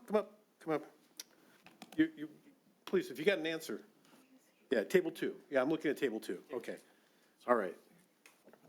Okay, I see the $17 million there. Can you just walk me through that compared to table 1? So explain to me table 1 compared to table 2. So table 1 is the estimated growth in taxable value. So the base value that's being established is $57,651,332. That's the base value, base taxable value of all the parcels in the district. Okay. We are proposing a 3% inflationary growth on that taxable value. Okay. So in table 1, if you look at the right column, estimated captured taxable value, so that taxable value is the 3% inflationary growth over the base value. Right. That is applied to the millage rates that are eligible for capture in the district, and that's how we get the 17 million over 25 years. As an estimate. As an As an estimate, estimate. correct. Okay. Okay. And then, thank you. I appreciate the cleaning that up for me. And then, Mr. Clark, if you can go back, I think your last slide, second to last slide, I think that had the $17 million value on there. This one right here? Yeah, yes, sir. Okay. So, 3% annual growth, 63 million in increment financing. Of that 63 million, 17 is going to be captured. Is that correct? So the 63 million is the taxable value of the total district, and the 17 million is after villages are applied. Yes. So captured value, correct. Okay, that's what I was looking for. Okay, thank you very much. I appreciate the information. You know, look at, beyond what Mr. Smith had to say, I have not supported this from the very beginning. You know, I don't like the idea of unelected people spending taxpayer dollars. We have the Brownfield Authority capturing the taxes to pay off our debt and our bonds, as well as the debt and bonds from the private entity that owns them all. So this is a lot of money taken out of the hands of the people who are elected to spend the money. That's why the people voted for us. So I'm going to continue with my not supporting this CIA. That's all I have. All right, thank you, Mr. Yanez. Counsel, anyone else? Mr. Radke. Thank you, Mr. Mayor. Just briefly, through the chair to, God, your name escapes me at the moment. Dylan? Dylan Clark. Mr. Clark. Mr. Clark, thank you. I was gonna call you Dylan then, I was like, wow. Welcome to Sterling Heights, Mr. Clark, you're getting trial by fire. This tax increment financing plan is outside of the Lakeside District. The Brownfield supports the Lakeside proper development. This tax increment financing that we are capturing would benefit the entire district outside of the Ring Road, correct? That's correct. Correct. So this has really nothing to do with how the Lakeside development is going to be created. This will go for streetscape improvements, park improvements, the future trail connection to the ITC trail, the future, hopefully, connection to the bridge that we'd like to build to Island Park, correct? That's correct. So if we've already approved the brownfield for Lakeside, as long as the state goes along with us. We've already approved the brownfield for the Lakeside project. I see this district as an enhancement. I didn't vote for the creation of this district. I think this should have been a downtown development authority for many reasons, especially because I still see parcels that I would have included in this district that we can't include because a corridor improvement authority has to be on the corridor. And there are parcels that are kind of landlocked behind the corridor that I think would benefit from this program, including the stub streets on the south side that are not going to benefit from this program because we decided to create it in my opinion, the wrong way. But even then, I'm still going to support this because I think it will benefit the district as a whole and the project. I lost that fight. I think in hindsight, some of my colleagues would agree with me that my idea was the better idea. But sadly, here we are. At the end of the day, this will improve the district. This will be an enhancement. Because if we just build Lakeside, don't improve any of the area around it, any of the storefronts or the businesses there, I think we're doing a disservice to those folks. Because we want to have a truly integrated district, not just the Lakeside Ring Road. We want a full, in my opinion, mixed-use downtown area encompassing this entire corridor. So I'm happy to support this. I think if we're going to create $63 million of increment, that means that it's going to increase in value. We are literally creating value by doing this. And we can take a little bit of that money and benefit that area to make it even better and hopefully, reinvest and create even more value for the residents. So I'm proud to support this. I'm glad we're finally doing it. That's all I have, Mr. Mayor. All right, thank you, Mr. Radke. Mrs. Schmidt. Thank you, Mayor Taylor. I just have a comment. This is all part of a process that started 10 years ago. And we've talked about this and talked about this and talked about this, and finally it's coming to pass. So this isn't a surprise to anyone. This is something that we've been working on. And finally, the pieces are starting to fall into place. And I'm excited for that. I think this is going to bring a lot of, as Mr. Radke said, a lot of good enhancements to the entire area. And when you bring enhancements like that, people come. The old saying, if you build it, they will come. I think people will want to visit this area more so than they did when Lakeside was booming in the 80s. And you couldn't find a parking space at Christmas time. But patience is a virtue in this whole project because we've been working on it for a decade now. So that's all I have. I'm excited to have this before us and have another step forward. So nothing further, Mayor. All right, thank you, Mrs. Schmidt. Mrs. Sarowski. Thank you, Mayor Taylor. So yes, we have been working on this for a very, very long time and happy to see that it's starting to have some movement. I do want to ask, through the chair to whomever, either Mr. Vanderpool or maybe even Mr. Koszybski, could you please address the comment that was made about how unelected people are spending the money and why would we need a corridor improvement authority to manage this? Mr. Vanderpool. Thank you, Mayor. Mayor Pro Tem Sarowski, it's a normal process. The city has used the Brownfield Redevelopment Authority, which is a separate body appointed by the city council for decades and, probably 40 years in approving how to utilize the tax increment funding. They have to submit budgets. The North Van Dyke Corridor Improvement Authority, you still have oversight over their budgets and their appointments and so on. So there's still a lot of oversight authority. But these are individuals who have an interest in these types of redevelopment districts, who are laser focused on it. They are supported by our staff and our city attorney. So these are not renegade boards of any sort. And it's pursuant to Michigan statute. These DDAs, corridor improvement authorities, local development finance authorities, brownfield redevelopment authorities are all permitted via state statute. This is a very common process, not only in the state of Michigan, but across the country. So we're not blazing a new trail here by any stretch. This is a very common redevelopment stimulus, if you will, activity that's practiced all across the state. Okay, thank you so much. So to be clear, so the Corridor Improvement Authority, these boards that we appoint, they are not spending the money, they're proposing the spending that we approve. Well, what they're doing is they have set up the redevelopment plan that's before you. So this is an example. They work to establish the development plan with our administrators and staff, and now you are approving the redevelopment plan, which kind of sets it in motion.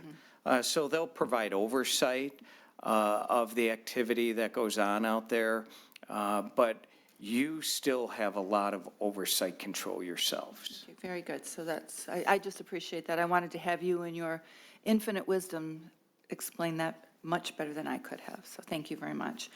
So other than that, I am happy to see this go forward. This is just the step, well, it's not really step one, but it's the beginning of the movement stage. So I'm happy to have that go through, and that's all I have to say. Thank you, Mayor. All right, thank you, Mrs. Sarowski. Yeah, I'm certainly in support of this. I think, you know, Mr. Radke, I'm not going to go revisit that vote. That was stressful enough as it was. I think we had like. Good try. Somebody wanted a bigger corridor, somebody wanted smaller, somebody wanted a DDA, and so it was tough patching the votes together there. But look, I think just to summarize for residents out there watching that are wondering what is really going on here, because as a couple of my colleagues have said, we've been talking about this for a very long time, but we are getting right towards the finish line here. So at the last meeting, we voted on the Brownfield plan, which is now going to go to the state of Michigan to vote, I believe, June 23rd. And once that is approved by the state of Michigan, things can really start taking off. And, you know, I don't know, maybe I'm still optimistic that we can see some demolition work happening here in 2026, but maybe that's overly optimistic. But things, with the state's approval in about a month, things are going to start moving very quickly, particularly at the glacial speed they've been going over the last several years. What we're doing here today is saying this area surrounding Lakeside Mall, around Shaner, along Hall Road, that as these properties, as more is invested into these properties, and we expected there to be a considerable amount of development and attraction to the areas surrounding Lakeside Mall as this development really starts taking off, that all of that new investment is going to be captured by the district, and then the money that otherwise would have been going into the city's general fund is going to be reinvested into that district to continue to improve it. And so I think 3% annual growth targets are probably pretty conservative, but I understand why we're going with that. I know that the property owners in that area probably wouldn't be investing if they thought they were just going to be receiving 3% returns. So I'm anticipating even more, and the more money that can be invested into the corridor, the more improvements that can be made, and the better it'll even be. So this is really starting to come together, and I want the public to know that we are very, very close to making major progress on Lakeside Mall. So this is certainly not the first, and it's hopefully one of the last procedural votes that the city will have to take. And yeah, I'm excited too. So I think it's going to be a great thing, and I'm excited to see how it unfolds. So council, with no further discussion, all in favor signify by saying aye. Aye. Opposed? Nope. Motion carries 6-1. Thank you. We'll move on to the next item tonight, which is an ordinance adoption. This is to consider adoption of an ordinance to amend Chapter 35 of the City Code to ban the sale and distribution of kratom, and to amend Chapters 35 and 49 of the City Code to add new offenses and amend existing provisions to conform with state law. Presentation from our city attorney, Mark Kashubski. Mr. Kashubski. Thank you, Mayor. Just quickly, I wanted to update City Council. So we've received several emails over the week, both pro and against this ordinance, specifically on limiting the age when allowing sales of kratom in Sterling Heights.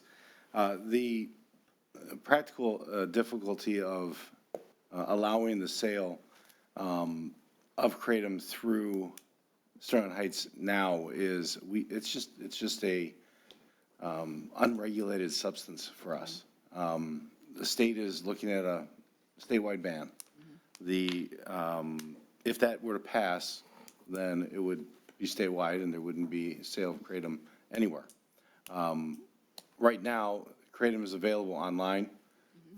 People who are using it for treatments, and we said at the presentation that kratom is something that is being used by some people to combat chronic pain and opioid addiction, things of that nature. However, because it's unregulated in the city, it's unregulated in the state, we're still recommending that this be banned completely in Sterling Heights. We've worked with the police department. The police department enforcement wing has been steadfast in recommending that we go this route. I trust my professionals in the police department to tell us, what they're seeing on the streets.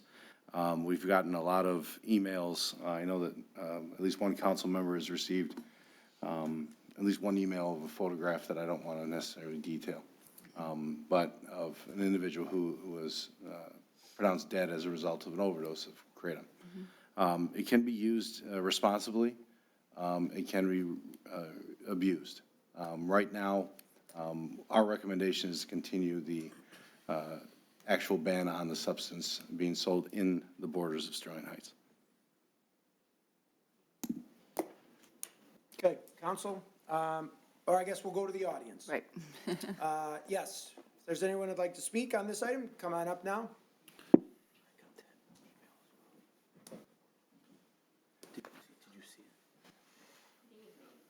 Good evening. My name is Melody Wolf. Excuse me. My name is Melody Wolf, and I have come to you from Kalamazoo through a 3+ hour storm-riddled travel and minor flooding. And when the roads flood, you can't see the potholes, and so then your car bottoms out. But we made it here. Why I've come so far is to give you some good news, and that's that at the federal level, the ban of 7-OH is imminent. They're going to do it. How do I know this? Because I was asked by the FDA and HHS to participate in their press briefing about kratom and about 7-OH. I'm a lifetime resident of Michigan, and I've been a daily 12-year consumer of kratom. And that's why they asked me to talk about it. They asked me to talk about the benefits of it, and they asked me to explain how it had affected my family. See, I've been a chronic pain patient for over 20 years. I have several issues, and I became a chronic pain patient when my kids were all in elementary school. And it started out to where I couldn't hold my husband's hand, and it went downhill from there. Our house became pretty dismal when I became bedridden. And I was bedridden for 8 years, and it got so bad that my kids had to have a fan. Remember, they're in elementary school. They had to have a fan on in their room at night just so they could sleep, because they were hearing me cry downstairs when I was on the couch, because my husband had to go to work the next day, and so they could hear me crying downstairs. And so things are pretty dismal. Enter kratom. That was when my youngest was in high school, and see, at that time, before kratom, I was using a walker and even a wheelchair at times. And it was really bad, and then started kratom, and I don't need mobility aids, though I still do have pain. I'm in pain right now, but no, I'm mobile, and I manage my life, and I'm able to travel independently. So kratom made a real difference in my life, and that's what they asked me to talk about. I had to clear my comments with them, so they knew exactly what I was going to say, and I had to tell them first, actually. And so they made it very clear that they were going after 7-OH, and they were not going after kratom. And then because of the difference it made in my life, see, I wasn't there for my kids when they were growing up, but I am there for them now with my 3 adult children. In fact, in 2022, during COVID, my family, my daughter and her husband, they lost their child care 2 weeks before she went off maternity leave. And during COVID, there's no child care left, none, anywhere. So they asked me to move in with them for the year, and I was able to save them $50,000. And that's a great savings to a new couple starting out with the family. So I've been able to be there for them during that time, and during the past, last summer, I chased my granddaughter around the Detroit Zoo every Friday because I took care of her during the summer. This past February, I went to the University of Florida Research Center to the Kratom Scientific Symposium with regulators and scientists from every single healthcare agency. Not one person talked about a ban. of any kind. Not even Dr. Nora Volko, the director of the National Institute of Drug Abuse. She's very pro-kratom. She gave the same pro-kratom stance in 2023 at the congressional briefing, the same pro-kratom stance that she gave her statement at the 2024, which I was asked to participate, and the same stance at the conference.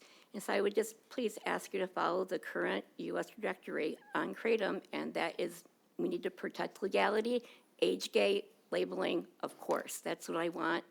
And if you need my help banning 7-OH today, I'll stay and help you do that, because that does need to go really fast, too. And I appreciate your time. Thank you. All right, thank you, ma'am. Anyone else on this item?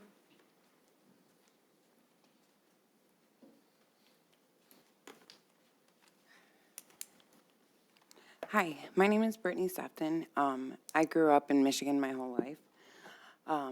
I'll start with my story. I was injured in high school sports, which led to a 12-year addiction to prescription opiates. I transitioned from that to 3 years medication-assisted treatment with methadone. My highest dose there was 215 milligrams of methadone daily. At that dose, I got put in jail for shoplifting. I spent 26 days detoxing there. When I got out, on my way home, I stopped at the gas station and got kratom. Today, I've been clean for 6 years off of all prescription opiates with the help of kratom. I also have 5 small children, 14 and under. The first 4 are all special needs and on the autism spectrum, and every day is hard. Kratom helps me get through that. I want to stress the importance that kratom is not 7-OH.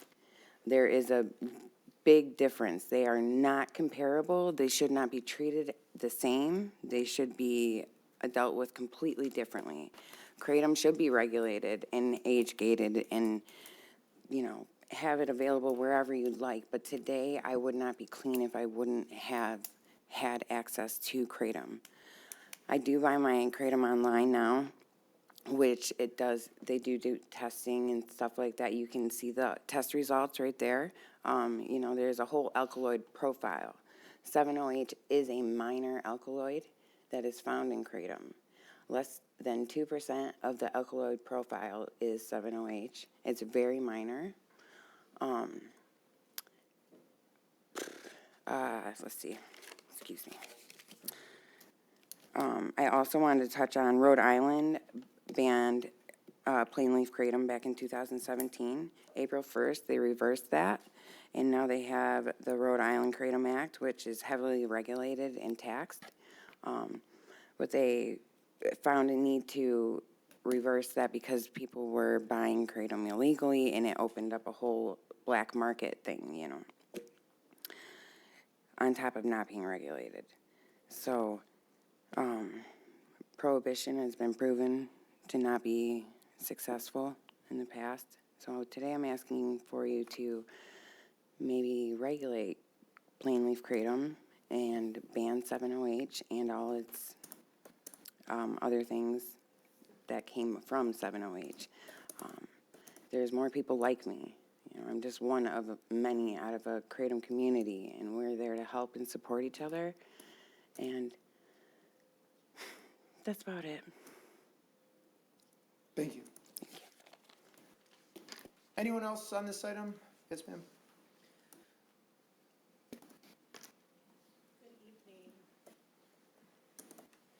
Okay, I'll try to be brief. Hi, my name is Allison Smith. I am from Washington, D.C. I flew all the way down to see you guys and have a conversation. I work with the Global Kratom Coalition. We're a nonprofit that works at the federal, state, and local level to implement regulations on kratom. Just a little bit of background about me. My background is in policy. I sent you guys a couple of emails. I don't know if I sent you one, but I'm happy to follow up after this conversation. I'm here tonight in regards to this proposed ordinance. Obviously, GKC supports strong regulations, and we want strong labeling requirements, 21 up age gates, prohibitions on packaging that's attractive to children, And we share the same goal as you, is to protect public safety while permitting access to natural kratom products for the individuals that benefit from their use. As currently drafted, this would ban all kratom products. And I just want to kind of briefly dive into the difference between the two. So natural kratom has been used for centuries in Southeast Asia, where it originates from. Came over here in the 1970s by the veterans of Vietnam War, and it is currently regulated under the Federal Dietary Supplement Health and Education Act, otherwise known as DSHEA, as all dietary ingredients and supplements are. Federal law gives FDA the authority to enforce against adulterated products, as well as products that represent an unreasonable risk. Why is this important? Because concentrated synthetic 7-OH, these synthetic drugs that you're seeing at gas stations and convenience stores, are adulterated, and they represent a clear and present danger. People are getting addicted to them. People are unfortunately overdosing on them. And that is why on July 29th of last year, HHS, FDA, and DEA announced a coordinated effort to add this to the emergency schedule. Last week, I live in DC, I was told scheduling is imminent. These dangerous products will be removed from your shelves within a matter of weeks at most.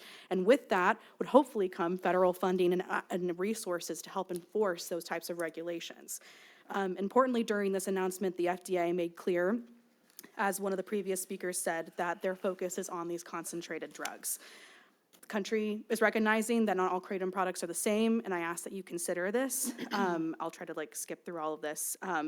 While a full prohibition, while well-intentioned, can actually work against your goals, and when you pass blanket bans, you lose visibility and control over the products that are being sold, and it can push consumers into unregulated markets, as what happened with Rhode Island. Regulation, on the other hand, gives you control. And I actually work with a physician who is also a kratom advocate, who has taken, it's called a Kratom Consumer Protection Act, that's what they call them at the state level. She has taken that legislation and diluted it down to something that can be enforceable at the local level. There's a manual and a literal checklist that you can print out and walk into stores and say, this is a deemable product. This is something that needs to be seized and confiscated.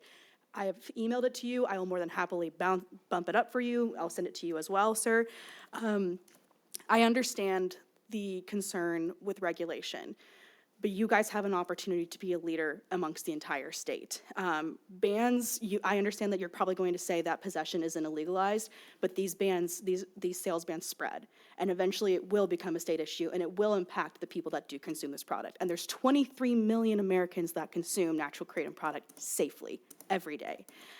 So with that, I'm happy to be a resource. I'm happy to answer any questions. This is what I do for a living, and I love it, and I wouldn't do it if I didn't believe in it. So thank you for your time.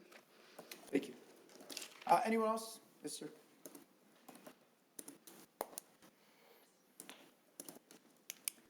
Thank you, Mr. Mayor and members of the City Council. I think I had an opportunity to speak with you briefly on the phone. Thank you for your time. And Mr. Radke, I think I did too. I was the one that sent the story of my wife. It had a picture of her, my wife Melody there, standing at the HHS podium at that press briefing where Director McCary of the FDA announced that they're asking the DEA to schedule 7-OH. I think all synthetics should be banned. Of course, my wife told you the story about her being a 20-year-long chronic pain patient with fibromyalgia, and it was just horrible. She was on, I believe, 11 high-power prescription meds trying to mitigate her pain, and just horrible side effects, and it took my wife away from me and took our family without a mother. I left them without a mother. And then came kratom, plain leaf kratom. And we do have one kratom regret to inform you of, and that's that we didn't find it sooner, because it gave me my wife back. It gave my kids their mother back. And so my wife and then our friend Brittany, they're walking around living proof that plain leaf kratom can be successfully used. As long as you're not stupid with it. I'm encouraging you to not ban the plain leaf kratom, but certainly do ban the synthetics. 7-OH, that's horrible. That is a drug. So yeah, please follow the FDA and federal trajectory. Please allow access to plain leaf kratom for those who use it responsibly to adults, and then get rid of the synthetics, and that'll keep your citizens safe. So thank you very much. Thank you, sir. Anyone else on this item? If not, council, we need a motion. Mayor Taylor. Mrs. Sarowski. Give me a second because I've been on the internet. Resolved to adopt the ordinance to amend Chapter 35 of the City Code to ban the sale and distribution of kratom and to amend Chapters 35 and 49 of the City Code to add new offenses and amend existing provisions to conform with state law. Support. Been moved and supported. Any discussion, Mrs. Sarowski? Yes, I've got quite a few things. So first and foremost, yes, it was brought up by our speakers, and so the residents, I did some research while they were talking because I wanted to be able to speak clearly on some of these items. And so kratom versus 7-OH. 7-OH is an alkaloid found naturally in the kratom plant. It represents a completely different risk profile than traditional kratom. So we understand that. But right now the cart is, I believe that the cart is before the horse. Right now it's the wild, wild west. There is not any, the FDA, first of all, does not regulate supplements, which this is designated at the same way that they do any medications. They go after the fact, they investigate, and they make recommendations. And if there is a diagnostic claim, then that can be, like they say, this is, if you use this and you have a diagnosis, you have a specific diagnosis, then that can be investigated. But it is not regulated for safety, and that's in the same regard as regular medications are. So what we have is, as I said, the cart before the horse. We've got all this out there. Some is probably pure, just kratom leaf. Some is a 7-OH. But nobody knows that when they go to buy it. Kids don't know that, and age gating isn't going to change that. I've got personal experience of a friend's child who almost died from this, had to go through withdrawals, had no idea that kratom could be addictive and was highly addictive. And this person is in their late 20s. So that age gating wouldn't have touched them. They were able to get it from their local liquor store, and it was free and clear. And yes, the packaging is very seductive. It is very pretty. It is colorful. It looks like, Sour Patch Kids. It's a really high market, and it is marketed towards younger adult or younger people. But still in all, this is a very dangerous substance that we don't have any handle on yet. That is why I am very much in favor of just banning it until we have a handle on it. The FDA can change their designation of it and then make it a drug, and then we can have some regulations, and we can have dosing regulations and manufacturing regulations and all the things that come with an actual drug. But that is not what happens with supplements. And I think we've heard this enough times that the general public does know that supplements, know for sure. It might say that there's 1,500 milligrams of vitamin C, but it's not guaranteed because that supplement isn't tested to the extent that any prescribed drug is. And the other thing is, it can be a good medication, but people are self-medicating.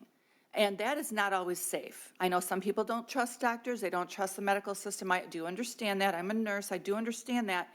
But I want this is potent at the 7-OH especially level, and the leaf, and it's just like the marijuana plant. Some people used to smoke the plant, now they smoke the bud. The leaf is weaker than the bud.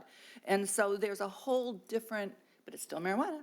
So there's a whole different level of oversight that needs to be done on this before we can have a regulation. So that's why I'm for banning it until we have a better handle on it, and hopefully we will save some lives, because I know that, yes, I'm glad that you guys can get it, people can get it online, and this is just Sterling Heights. It's not, as we've said, this isn't banning the use. This isn't banning taking something that isn't regulated or not regulated. This is, people can do what they want to with the medications they're taking that are out there, but we are preventing it from getting into the wrong hands, and until it's under better control, it's much safer. And yes, prohibition of alcohol might not have worked as well, but we still prohibit many drugs that are called illegal drugs. So that's all I have. Thank you very much, Mayor. All right, thank you, Mrs. Sarowski. Council, anyone else? Mr. Mayor. Mr. Yanez. So I'm going to agree with a lot of what Mrs. Sarowski just said. But first of all, I would like to say to Mrs. Wolf and Brittany, thank you for sharing your stories. They were very powerful.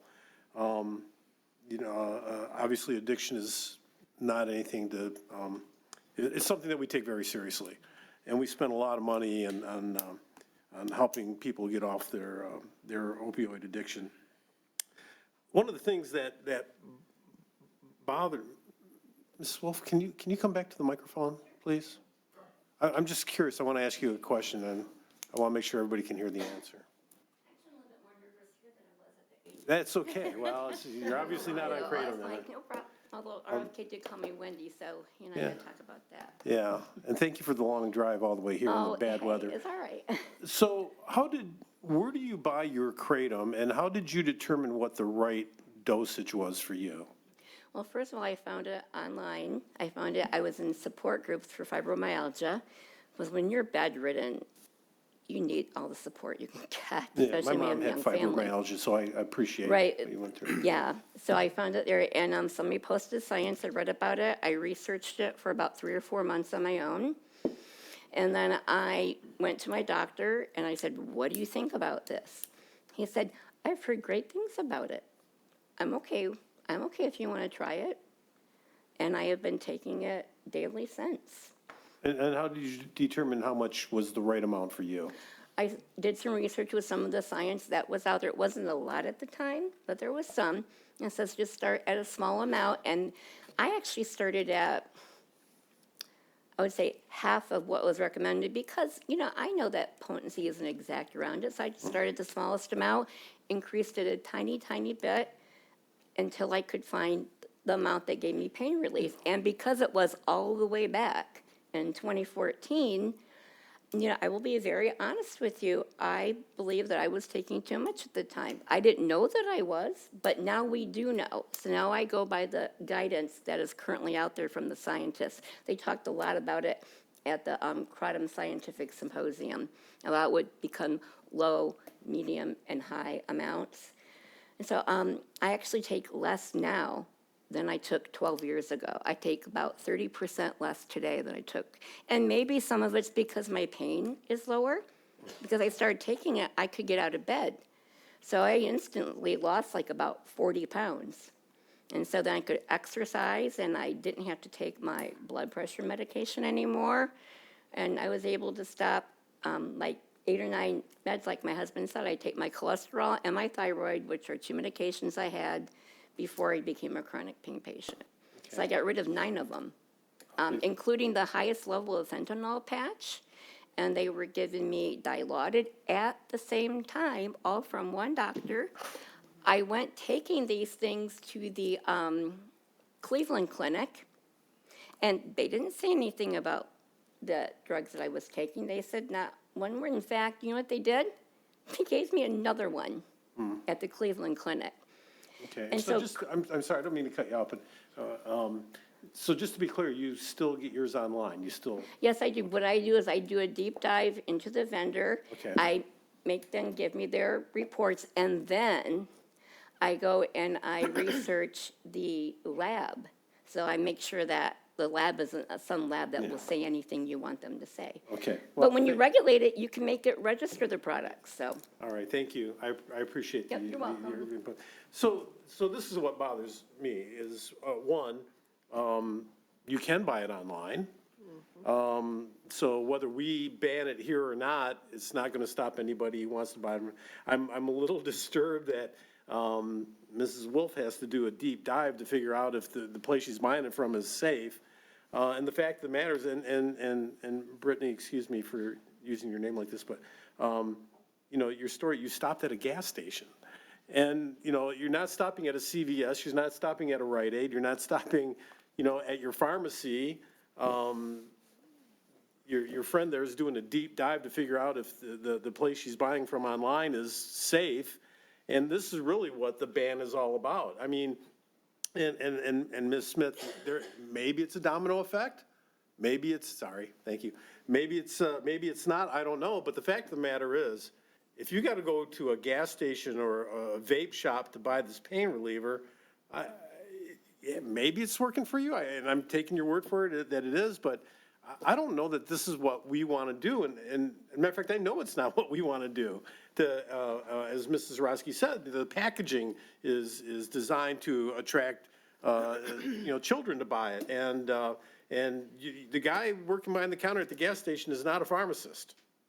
At least, I don't think so. So, I have absolutely no problem with what we're presenting here tonight. It's not going to stop anybody from buying it at all. You can still buy it online. You can still go to the community next door if you feel like you got to walk into a brick and mortar to buy it. But until we get some certainty that we know, and if you want to compare this to marijuana, if we want to compare this to marijuana, at least marijuana has to be tested by a state-approved laboratory, right?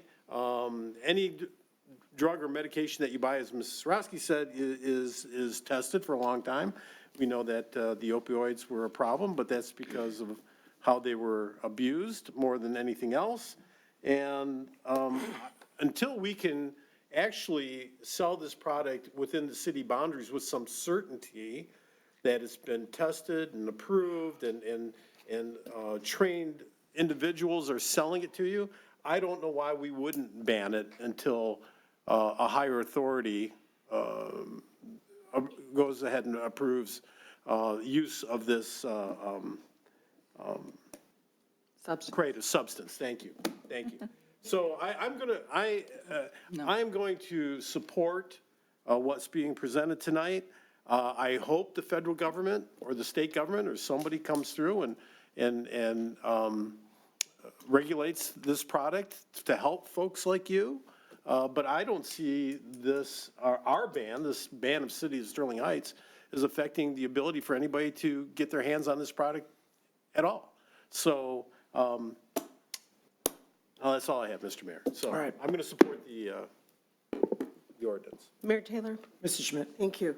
I'm in support of the motion on the floor as well.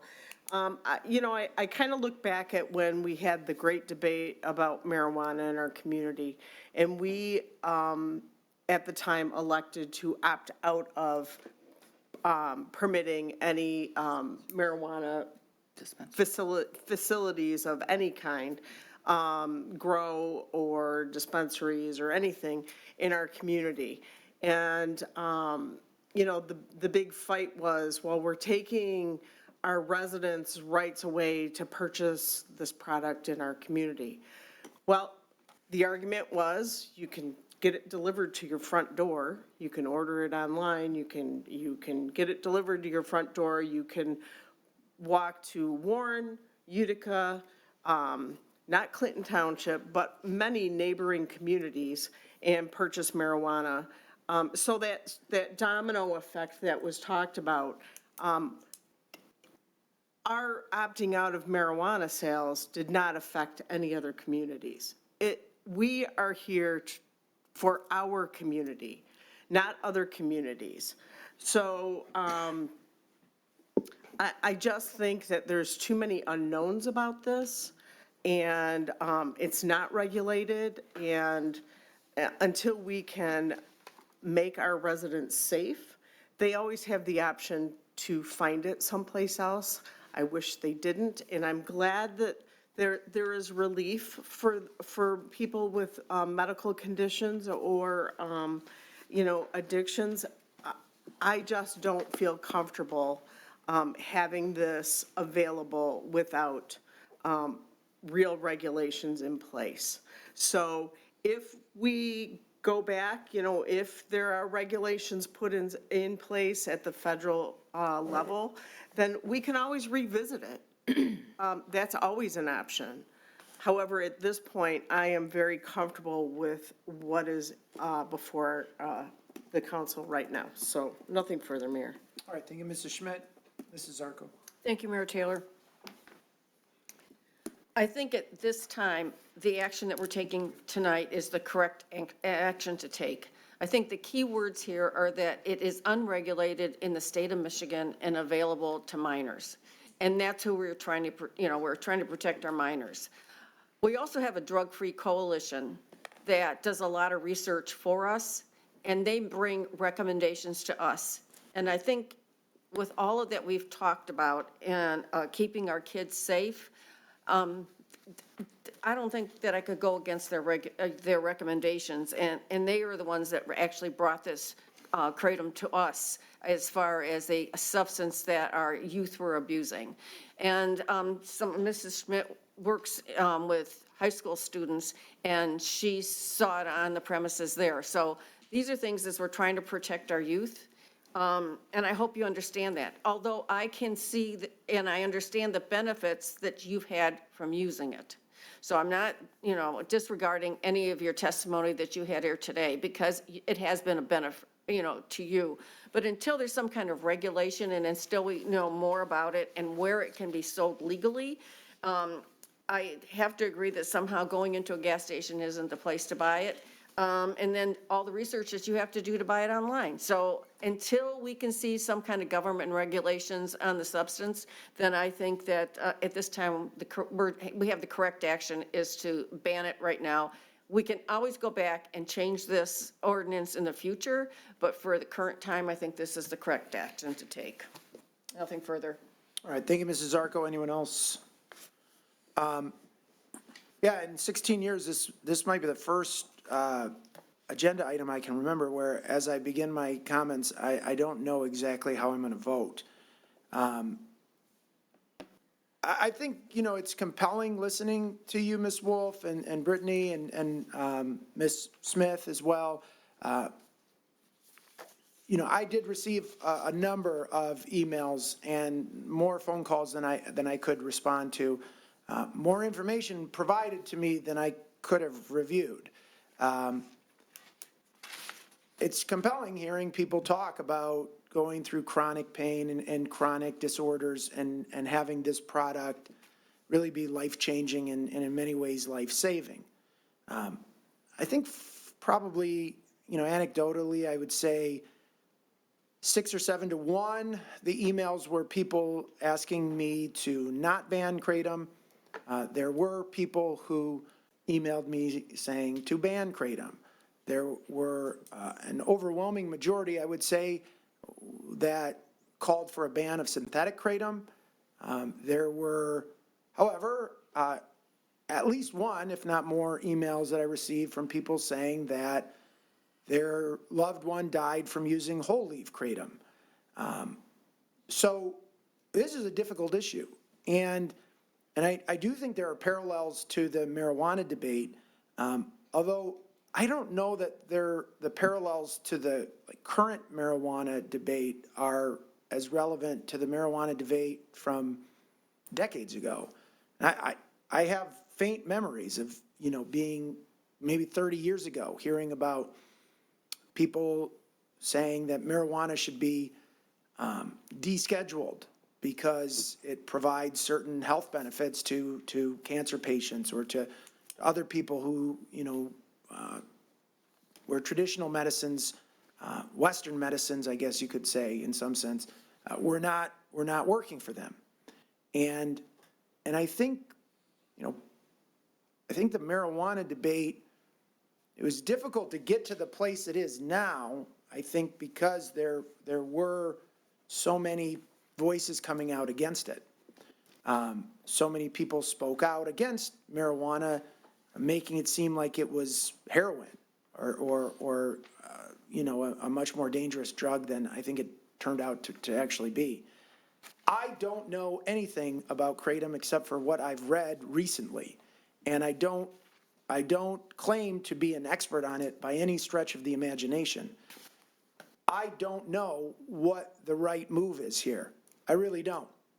I don't know if banning it is the right move. I don't know if keeping it available for sale is the right move. What I'm fairly convinced of is that banning synthetic kratom seems to be something that is unobjectionable, that we haven't heard. I know there does not appear to be a constituency that's willing to publicly or privately put their name behind the continued sale of synthetic kratom. But can I sit here and say that I know what the difference is between the synthetic kratom and the whole leaf kratom? You used the term plain leaf kratom. Maybe it means the same as whole leaf kratom. I assumed it did, but, I'm not sure. I'm really not sure what the right move is here. I think, without question, banning synthetic kratom does appear to be proper. Although if what you're saying is true, then it sounds like that's going to be banned soon anyways. So it's a difficult decision. It's a difficult call because, on the one hand, you have these, like if I voted no and if the council voted no, then tomorrow morning or, whenever this ordinance would go into effect, is it about a month or a couple weeks or something, Mr. Koszybski? Couple weeks. So, if we pass it tonight, then we could say with certainty that that synthetic stuff would be off the shelves at stores in Sterling Heights. That's a good thing, right? We can also say that the whole leaf kratom would not be available either. Now, I don't look at it as very compelling to say, well, it's not that big of a deal because you can still get it online. You can get it through other sources. Then what's the point? Why ban it if you can get it from other sources? It's a strange thing that this sort of life-saving medication for you is available at gas stations and convenience stores, party stores, vape stores. I was out of state this past weekend and walking down a street in a major U.S. city, and there was a sign at a vape shop, and it's, vape and whatever else, and it had kratom on it. And I went in and I asked them, do you have kratom? Can I see the kratom? I don't think I was going to buy it, but I don't even know what it looks like. I don't know how it's packaged. I don't know how you take it. I don't know, like I said, I don't know much about it at all. And he said it was in Louisiana, and they said that they didn't have kratom anymore because the state banned it. So there's a patchwork of regulations from state to state, city to city, the federal government as well. But, I think where I'm going to fall on this is to say I'm going to vote no on this today, meaning I'm going to vote to not ban kratom in the city of Sterling Heights, although I would recommend that the city, if it gets voted down, I would recommend that the city administration bring forward an ordinance to ban synthetic kratom. I think like a lawyer sometimes. I practice law as my full-time job, and I think when this is proposed to us, there's a burden of proof. To me, in my mind, there's a burden of proof that the city administration or the city attorney's office has to meet in order to show that this is the proper thing to do. And I'm not saying a ban is a bad thing necessarily. I think what I'm saying is that I haven't been convinced of it yet. And if I haven't been convinced of something, I don't think it's appropriate for me to vote to ban it if I haven't been convinced that there's an alternative method for accomplishing the same thing and balancing the harm that this may cause to children or to potential addicts with the benefit that it provides to members of the public who rely on it. So I think that's where I'm going to fall. And if this does pass tonight, I guess what I would say is it'll be about 2 weeks or so before it goes into effect.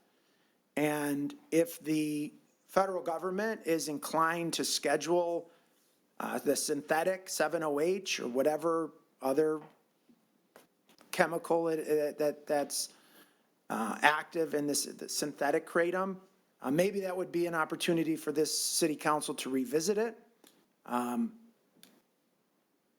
But I'll tell you, this has been a very difficult one. This has been one of the harder votes I've had to take in my 16 years. Is there anyone else on council who'd like to speak? Mr. Mayor. Mr. Radke. Thank you, Mr. Mayor. I actually asked you to speak before me because I'm still trying to make up my mind. I think the stories told here were powerful, and like the mayor, and I'm sure all the members of council, I've learned more about Kratom in the last 2 weeks than I ever knew in my entire life. I've spoken with many people on the phone. I spoke with you, Mr. Wolf, and I spoke with a lot of people on both sides. I had people tell me that their loved ones had died from taking whole leaf, taking synthetic. I've heard from many people. I've heard from many people who seem to think that there is a health benefit here or some kind of improvement for their pain. And, you know, that's very hard. I'm at heart a libertarian in some respects. I don't like the mayor said, to ban things. This one is very hard for me as well. Right now, I don't like how it's marketed and how it's presented. And I think that it gives me some comfort. I guess I fall on the other side of what the mayor said here, in that people who are using this for a pain health purpose can get it online, and they can speak with their doctors about it, and they can get an herbal supplement in the way that they want for this. But I guess I'm going to lean on I'm probably going to vote to ban this, not because I want to, and I would support the mayor saying let's ban synthetic. I would vote that way too. But I just don't like the idea of candy-colored packaging in vape stores and party stores and liquor stores and drugs that we don't know what's in them and people putting it in their bodies. And, you know, the stories told here today, you approach this from a very analytical standpoint. And I appreciate that. You know, my mother was a nurse and she thought much along the same lines. You approach it from an analytical standpoint. You try to make things work for you. We don't have all the answers. But I don't think that the average kid who's buying this at the liquor store checkout is doing that research. I don't think that they're doing much research at all. And I'm fearful that, I guess it is synthetic or maybe it's whole, I don't know. And I'll be frank, I've learned more than I ever wanted to know about this. That to me is very difficult. So as it stands right now, I am going to vote yes to ban this. But I am more than willing, if the federal government gives us guidance, I am more than willing to reapproach this subject.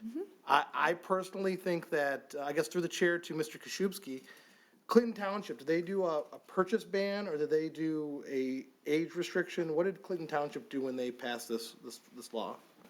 Mr. Koszubski. Thank you. Councilman Radke, they did a 21 and over could buy the kratom in any form that is sitting on that shelf.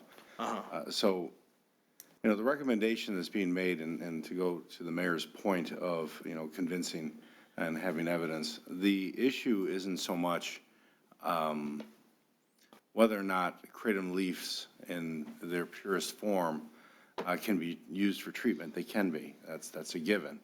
The problem is even in that form, it can be abused. And even in that form, it can be dangerous. And right now, there is no testing being done on any of the products that are sitting on those shelves, whether they're pure leaf or not, as to what dosage they should be taking or otherwise. And right now, whether you're 21 years and older or 21 years under, it doesn't matter because you can still get it. So one of the things I was encouraged of is that there is online support where you can get the reports that you used. You can get the information you need. You can get the dosage that you want to use, but you're the exception in a lot of cases, not the rule. And that's the concern right now with kratom, is that is the exception. That is not the rule that when you buy it, they give you those reports, they tell you the purity, they tell you the dosage.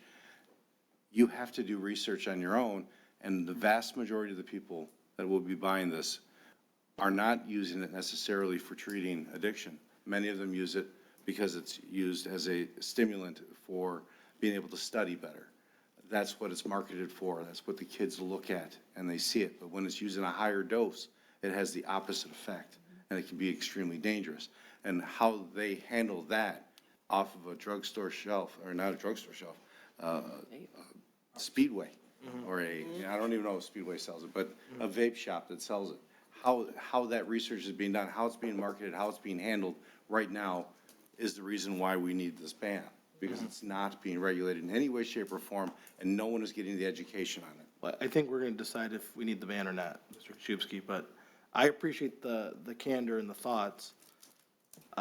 Again, I find this very difficult, and I find the current marketing of the product to be what sways me one way or the other. I'm afraid that someone is going to use it and possibly abuse it without understanding what they're taking, and the way it's marketed, frankly, scares the hell out of me.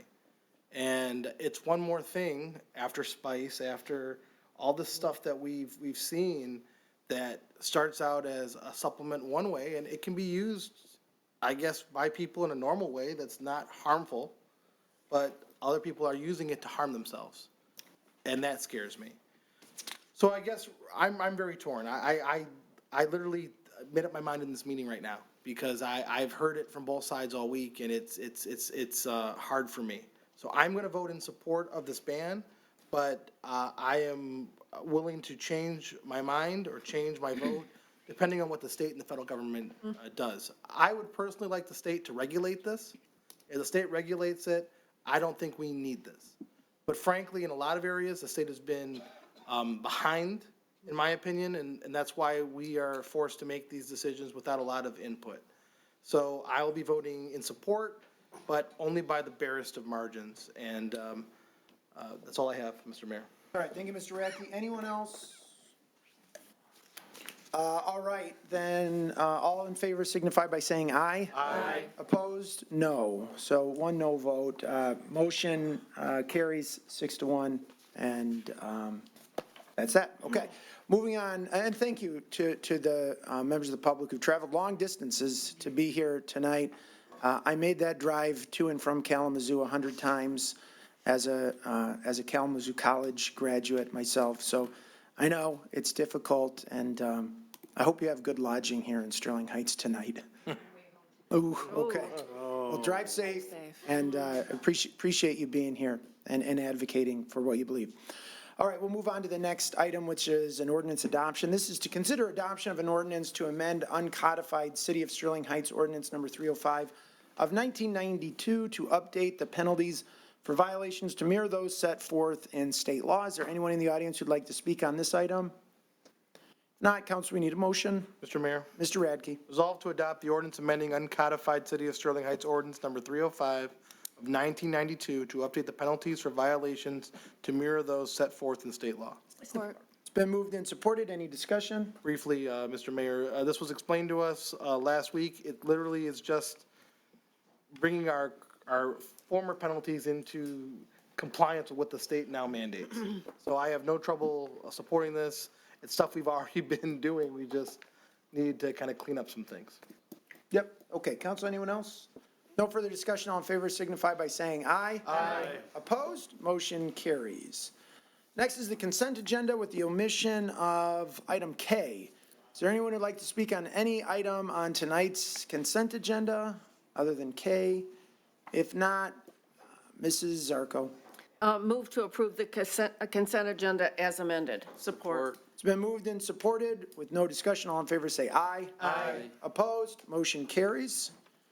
Next up is a consideration item. This is to consider a request to transfer ownership of an escrow 2025 Class C and SDM liquor license with Sunday sales permit, AM and PM dance entertainment permit, and outdoor service area new specific purpose permit for billiards from Victory Inn Incorporated to Masters Billiards LLC, and transfer location from 28950 Mound Road, Warren, Michigan 48038 to 34762 Van Dyke Avenue, Sterling Heights, Michigan 48312.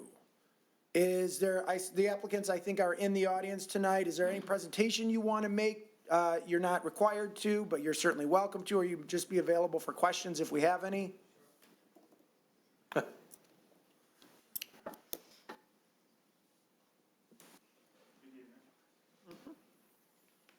My name is Saif Ibrahim, and Muhammad Al-Sharifi, my partner. Thanks for having us here today, Mr.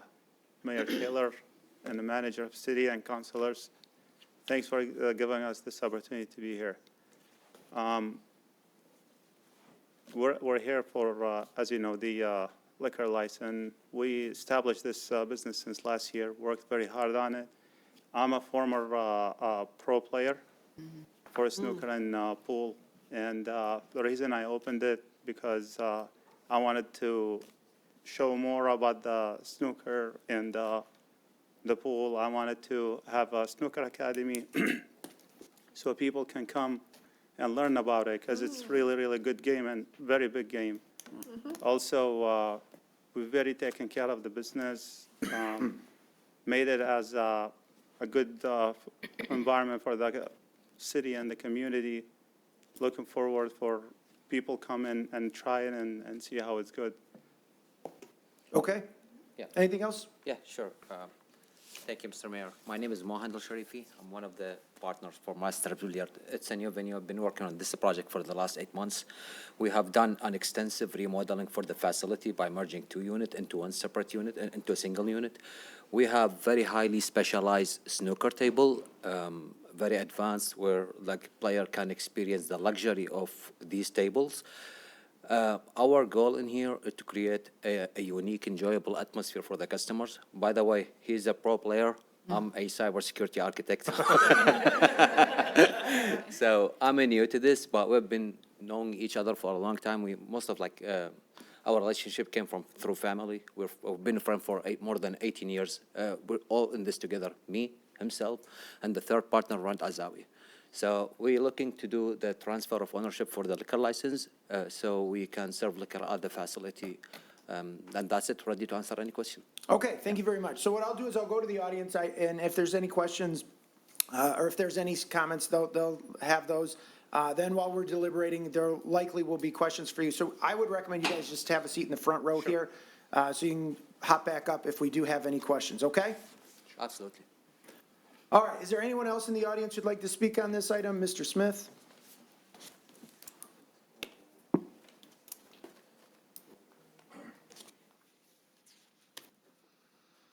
Yeah, well, the Victory Inn was a long-term traditional family business there in Warren at Mound and 12 Mile, and they were a healthy business for a long time. I never gave them any business myself, but there's a car repair shop there that was a very valuable asset, and I went down to Warren to get my car fixed, and Sheets came in, they blew them both out. Now, Warren's got a Sheets, but the car repair shop's transferred up to Sterling Heights.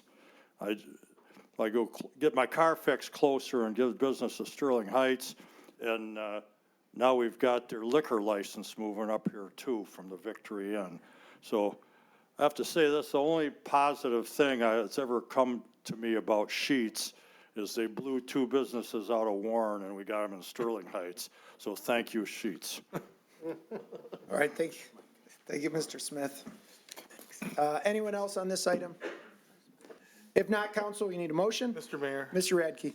Resolved that the request to transfer ownership of an escrowed 2025 Class C and SDM liquor license with Sunday sales permit, AM and PM, with dance entertainment permit, an outdoor service area, new specific purpose permit, billiards, from the Victory Inn, Inc. to Masters Billiards LLC, and transfer location from 28950 Mound Road, Warren, to 34762 Van Dyke Avenue, Sterling Heights, Michigan, be considered for approval. Support. Been moved and supported. Any discussion, Mr. Radke? Yes, briefly, that's a mouthful. Whew. I actually, gentlemen, I just went by your billiards place. I looked in the window because I was going for a Friday night sushi, and I saw, you've really taken a dilapidated space. Please come on up if you want to. You've taken a dilapidated space and you have really reinvigorated it. I see high-quality pool tables. I do not know how to play snooker. I probably barely know how to play pool. You will have to learn too. I'll have to learn, but I'm not going to play him for money, so. No one, even us, will play against him. Of course. Yeah, you shouldn't have said that. I might have done it. You would have gotten schnookered. But I went by there and I see that you have a beautiful new sign. You've really invested in the headquarters. Your resumes are very impressive for people who want to operate a billiards facility. I was looking at them. I think you're going to be very successful. Thank you so much. And you're successful because obviously you and your partner, you know the business, you know what you want to do, and you're bringing a unique entertainment venue. It looked very classy from what I observed through the window. The pool tables are brand new and they're high quality. So I think this is going to be a great addition to that area. It replaces a hookah bar or hookah establishment that I don't think any of us will miss. So I wish you a lot of success and luck. I'm happy to vote for this, and I hope that you get the business that you're looking for. Thank you, appreciate it. No problem. That's all I have, Mr. Mayor. All right, thank you, Mr. Radke. Council, anyone else? Mayor Taylor? Mrs. Zarowski. Thank you. Through the chair to the gentleman, I don't know if I actually have a question, but you can stand there just in case. I just wanted to say, so I'm very interested, I think this is great. I grew up playing pool. My neighbors had a pool table in their basement. We did not, and we still don't. And so there's a lot of people that don't, is my point. And so this gives an opportunity for kids to learn the game, families to learn the game, families to play together. I'm really intrigued by the academy concept that you're having. I think that's great. We can have tournaments, we can have other things happen, and so this can be a really good community building place, and I'm very grateful that you're doing that, so thank you. Do you plan to have yet, because I don't know, tournaments or like Leagues. Thank you, leagues. I don't know, I was the golf league, pool leagues. Is that something in your plan so far? Yes, it is. Okay, very good. First of all, we have 2 leagues going on right now. Great. It's going to be from now until the end of the year. And regarding the Snooker Academy, I'm certified from WPBSA, that's the World Billiard and Snooker Association for the professionals. I can coach and train people. So that's my goal from the beginning. So is pool an Olympic sport? There's a pool. Yes, it is. I thought it might be, but I couldn't remember. Okay, maybe we'll get an Olympian out of this. Also, I'm still associated with the USA National Snooker Association. So I think this is great. Thank you so much. You bring a lot of accreditation and a lot of talent to this business, and so I think I'm very much in favor of it. I think it's a wonderful thing. It's unique. In July, I'm going to have a tournament that USA tour. That's coming from all around the world. If they win, they can go back and play with the professionals that you see them on the TV. Fantastic. Well, we're going to have to go. So wonderful. Thank you, gentlemen. And I'm obviously also in favor of it. I think it's unique and wonderful, and thank you for bringing it to Sterling Heights. We would be honored to have you all on the ground opening. It's scheduled for the 22nd, this Friday, from 6 to 8. The event is not public, it's private, but I have invites for you guys. You just told the whole city. Not the whole city, we have limited capacity though. Okay, well, thank you. It sounds great. Mrs. Schmidt. Thank you, Mayor Taylor. I just have a couple of questions through the chair to Mr. Ibrahim, is it? Okay, and Mr. El Sharifi? Correct. Yeah. Okay. So neither one of you have liquor experience. So tell me how this came about, and have you gone through the Tips and Tams program? Yes, it is. I was just going to talk about it. Awesome. And I'm also certified from ServSafe. Serve safe. Okay, so that brings me to my next question. So in the backup material, it mentions Jacob's Eats and Drink. Tell me about that relationship. It's a business next door. Yeah, so we are partnered with Jacob Eat and Drink. It's the neighboring restaurant to us. We're Okay. gonna be serving food from that neighboring restaurant. So people can order it at Our your facility, establishment and they'll deliver it? correct. So you have no kitchen facilities? We don't have a hot kitchen, we have a cold kitchen. Okay, So it's a prep area where we can bring it, station the food in there and bring it into our facility. okay. So- And is there an age limit to play? Not on the old end, because, but on the Yeah, young so- end? Do you have to be a certain age to be able to play? Once we start serving liquor, we're gonna enforce age limit on the facility, just to avoid like any conflicts. So I think by law, according to my information, anyone below 21 and above the age of 17 can be combined with an adult to enter the facility. Below 17, they're not allowed. Okay. Now, I'm thinking, and we're gonna make that decision collectively with the other partner, to enforce the age restriction overall, 21 and above, because of alcohol risk, you know what I mean? So, Sure. yeah. Okay, I appreciate that. I think this is it's something new and different. You know, nobody has this, and to the capacity that you are a professional and can bring your talent, and, you know, it's amazing, it's exciting, and I wish you well. Oh, thank you. Nothing further. All right, thank you, Mrs. Schmidt. Count Mrs. Zarko. Thank you, Mayor Taylor. Through the chair to the petitioners, tell me more about the academy and how that, if you've been involved with other ones, is it something that kids come in or adults come in and it's a series of lessons, or, so if you could tell us more about this academy that you plan to start. Okay, basically, I can make sessions for beginners and minors and adults. Minors, they should come with their parents, so I can coach them in front of the parents. For the adult, they can reserve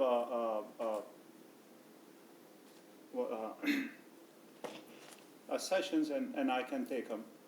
So I can start with them based on how they play.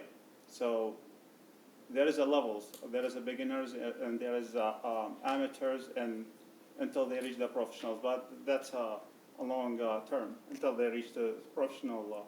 Till they can play level. against you? Yep. Okay. Not I against think you. it's a great idea. I think it's a good addition to the city, so I can wish you nothing but good luck in this venture. Can you tell me, has the state already approved your license? Yes. The state has, okay, and we always tell people ahead of time that the state's already approved it. Actually, this is a formality, it's an introduction to let everybody know that you're selling liquor there. So, I'm glad that you're coming into Sterling Heights, you're bringing something new, and you certainly know what, you know, have the arrangement as far as bringing food in from, you know, a partner next door, and you've got everything in place, so I'm wishing you nothing but, you know, good luck. Oh, how many tables do you have? We have 18 tables. 18 tables. Snooker table, and 6 9-foot table, and 8 bar tables in the facility. Okay. And it's a good geometry lesson too when you're playing. Yeah. So it's educational as well. All right, good luck. Nothing further. Council, anyone else? Good luck to you guys. I will do my best to be there Friday night, and thank you. Appreciate your investment in the city and bringing something exciting and fun and new and something you're passionate about, so. Appreciate it. Yep, all right, Can council. I hand over these? Or? Yeah, you can give them to the clerk. Council, with no further discussion, all in favor say aye. Aye. Opposed? Motion carries. Congrats, guys. Good luck. Good luck. All right, it is now 9:38, so we will move to communications from citizens at this point and get back to the regularly scheduled agenda in a moment, but we'll move to communications from citizens. So is there anyone in the audience who'd like to speak on any item that was not on tonight's agenda? I'll start with Mr. Smith. I'll get you guys next, okay?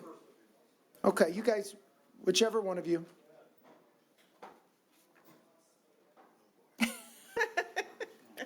It's automatic. Pick one Do or the one other. of you want to speak? Yes, I do. Okay, come on up. He kept. 4 minutes, I think. You'll have a timer there, so it'll give you a countdown, and you'll see it'll go yellow when you have a 1 minute warning, and then it'll start blinking red when your time is up.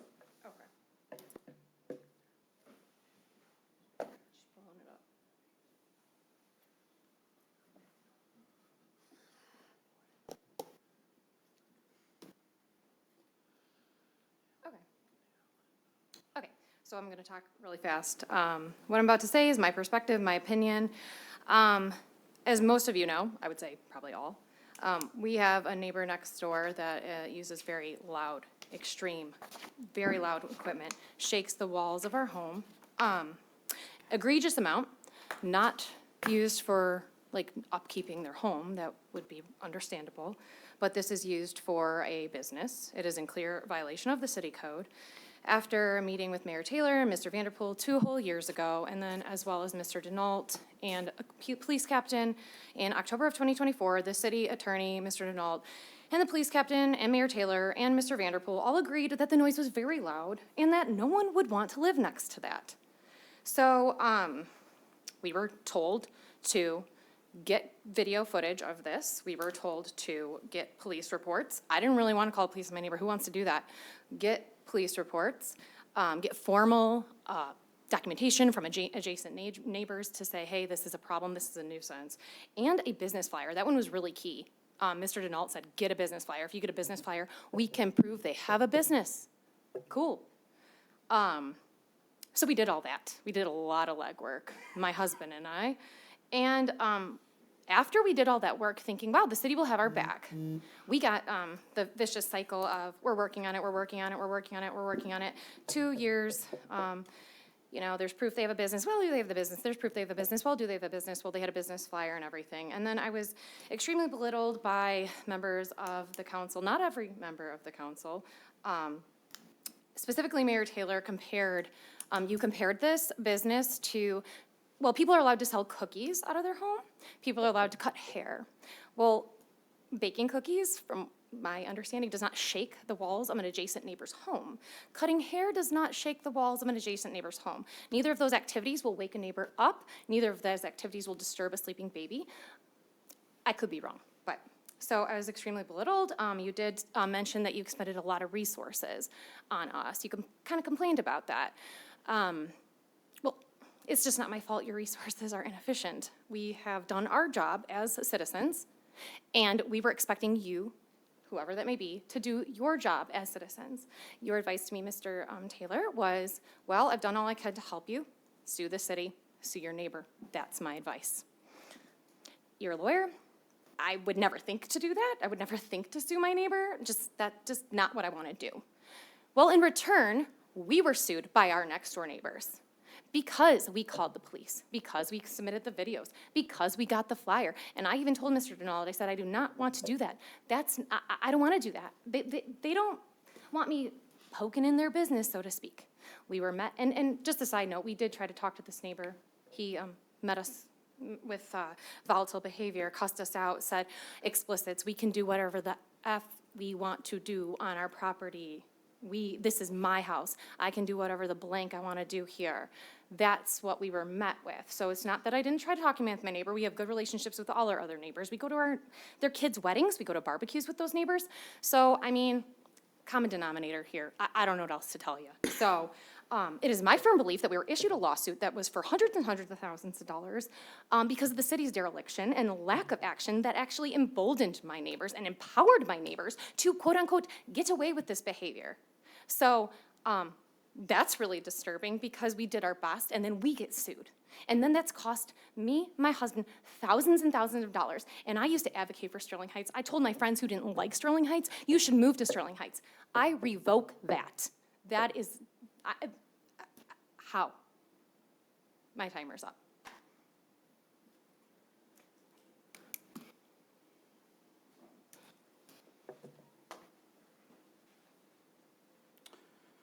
So, as my wife explained, we've had a history with our neighbors.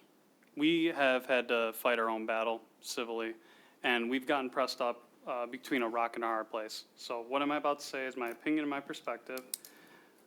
The city code is currently writing us up. This is now the second year in a row. We're being written up for weeds that are between our property, between the neighbor who is suing us for almost $1 million for trespass and many other things that, as my wife explained, that the city directly told us to do, which in a normal, sane world, what you recommended would have been totally fine. But we live in a world where you can sue somebody for anything. So the city weeds, we've tried to maintain them, but we are really straddling between a rock and a hard place, trying to deal with this situation. We've asked city code enforcement to work with us. Dana, Dave Andrews, they are writing us up, and they have belittled our requests to try to handle this with a little bit of nuance because of the unique situation. I don't think our story is something that a lot of people are coming here and talking about. I don't think the demeanor and the personality that we're dealing with next door is a common one in Sterling Heights. Thankfully, thank God, that's not the case. but we are trying to ask you guys to give us a little understanding when it comes to the city code and how to handle these weeds. We will weed whack them. We take care of them from time to time. I have seen many other gross violations, and I'm not saying two wrongs make a right, but I've seen many gross violations on my street. It's a very popular street. Our house is located on a very popular thoroughfare. We take great pride in our house. We take good care of our house. So we feel like we are being essentially maliciously targeted now by the bully who has sued us civilly, and they know, well, if we send the city on them, they'll have to walk, and then we can maybe kind of work that in our civil case. So they're working two angles against us. We are being pinched in the civil courts and in the city code. And it's just not fair. It's awful. We're doing our best to be responsible citizens and do the right thing, and it seems like everywhere we've been, doing the right thing has just burned us. So we're asking for some kind of accommodation with the city to just work with us on this, and at least with the weed stuff, maybe get a hold of city code, tell them to take it easy on us, or knock on the door, maybe even send somebody to take care of it until our ongoing civil case is wrapped up, because I'm hoping it's wrapped up soon. It's running on steam. So, yeah, we're really disappointed with the city. Henry, you were great. Thank you. Robert, we do appreciate you taking the time to hear us out. We're disappointed with the way things work, and I understand you guys have limitations based on the system and the constraints of your position, and we live in a very bureaucratic world, but we were made promises. We were told to do things. We did exactly the way we did. We never retaliated with these people. Never. Never. And yet we are getting totally victimized by a legal system. We got pulled into an awful civil court trial, and we have had to defend ourselves and sit in a courtroom and explain how we look in a certain direction. I mean, it's that ridiculous. And you're a lawyer, you know how these things can go. So real petty stuff, and it's just, yeah, we're just asking that the city maybe takes it easy on us, works with us a little bit in a personal way, given all the stuff that's happened. So that's all I wanted to say. Okay, thank you.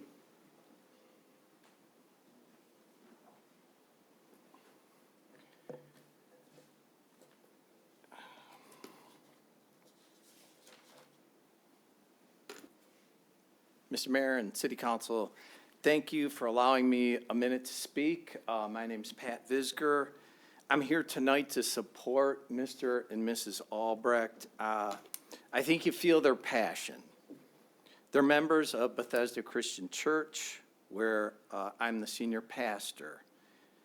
I was thrilled when they bought their house in Sterling Heights. I advocated for it. I encouraged them to come to Sterling Heights because I've had a great experience with this council and even before with Mayor Nadi. Full disclosure, though, I am not only their pastor. I happen to be Mrs. Albrecht's father. So I got a little passion in this too, and I've really tried to stay out of it. I've walked with them closely over the past 2 years, especially. On October 4th, 2023, my daughter gave birth to a stunningly beautiful, perfect little girl, 8 pounds, gorgeous. I held her, but that little girl died 26 hours later. You don't know the gut wrench of that sting. The what just happened questions. It was devastating. I can't adequately express the grief of family experiences when they leave a hospital without their very first child and they return to a home that they've been lovingly caring for and preparing for that first child. I have no words to tell you what it looks like for a father to carry that little casket, worst funeral I've ever done, and I've done tons, and lower it in the ground. I wouldn't wish that grief on anyone, but the days that followed, rest was required, and peace was necessary, but it's hard when the walls of your house, and she's not making that up. I've been there. I've heard this stuff. I've been there on the Saturdays when they're working on the equipment. It's a business next door. Early in the morning, the gates on the trailer drop, the zero turn fires up and goes on the trailer. This isn't a kid pushing a 20-inch mower down the street trying to get a customer. When winter came, it got quiet, which was cool, right? But then spring came, and the noise starts again. But that, you know, they're in grief, man. They need to heal, but it's not happening.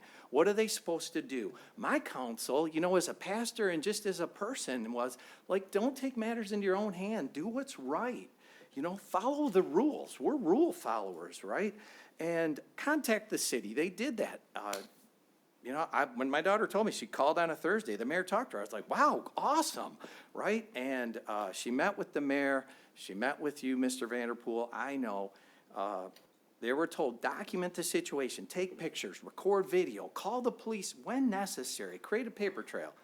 That seemed like reasonable advice. I mean, great advice. The Albrechts followed that advice. They didn't retaliate. And my son-in-law tried talking to his neighbor.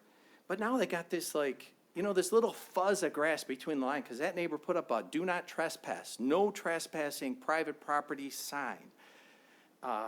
And this is the same guy that pulled a gun on the other neighbor, man. That's a devastating video. I saw it, walked across the street and, you know, brandished his pistol. My daughter is living next to this guy. And so, you know, I hope you feel a little of my passion too. You know, the fact that they got written up, you know, today for this little speck of grass, that's, yeah, I looked at it, I'm like, I can't believe that. Respectfully, it feels like a little insult added to injury. And, you know, I'm just asking you guys from the bottom of my heart, you know, could you use what influence you have, what power you have, really to look into this and do what you can to, you know, mitigate this? Because I think you can. I think you have the wherewithal. And I really appreciate you listening to me and just listening to my passion. I know. I hope, you know, I hope I didn't get out of line for you, okay? Thank you. Thank you, sir. Mr. Smith?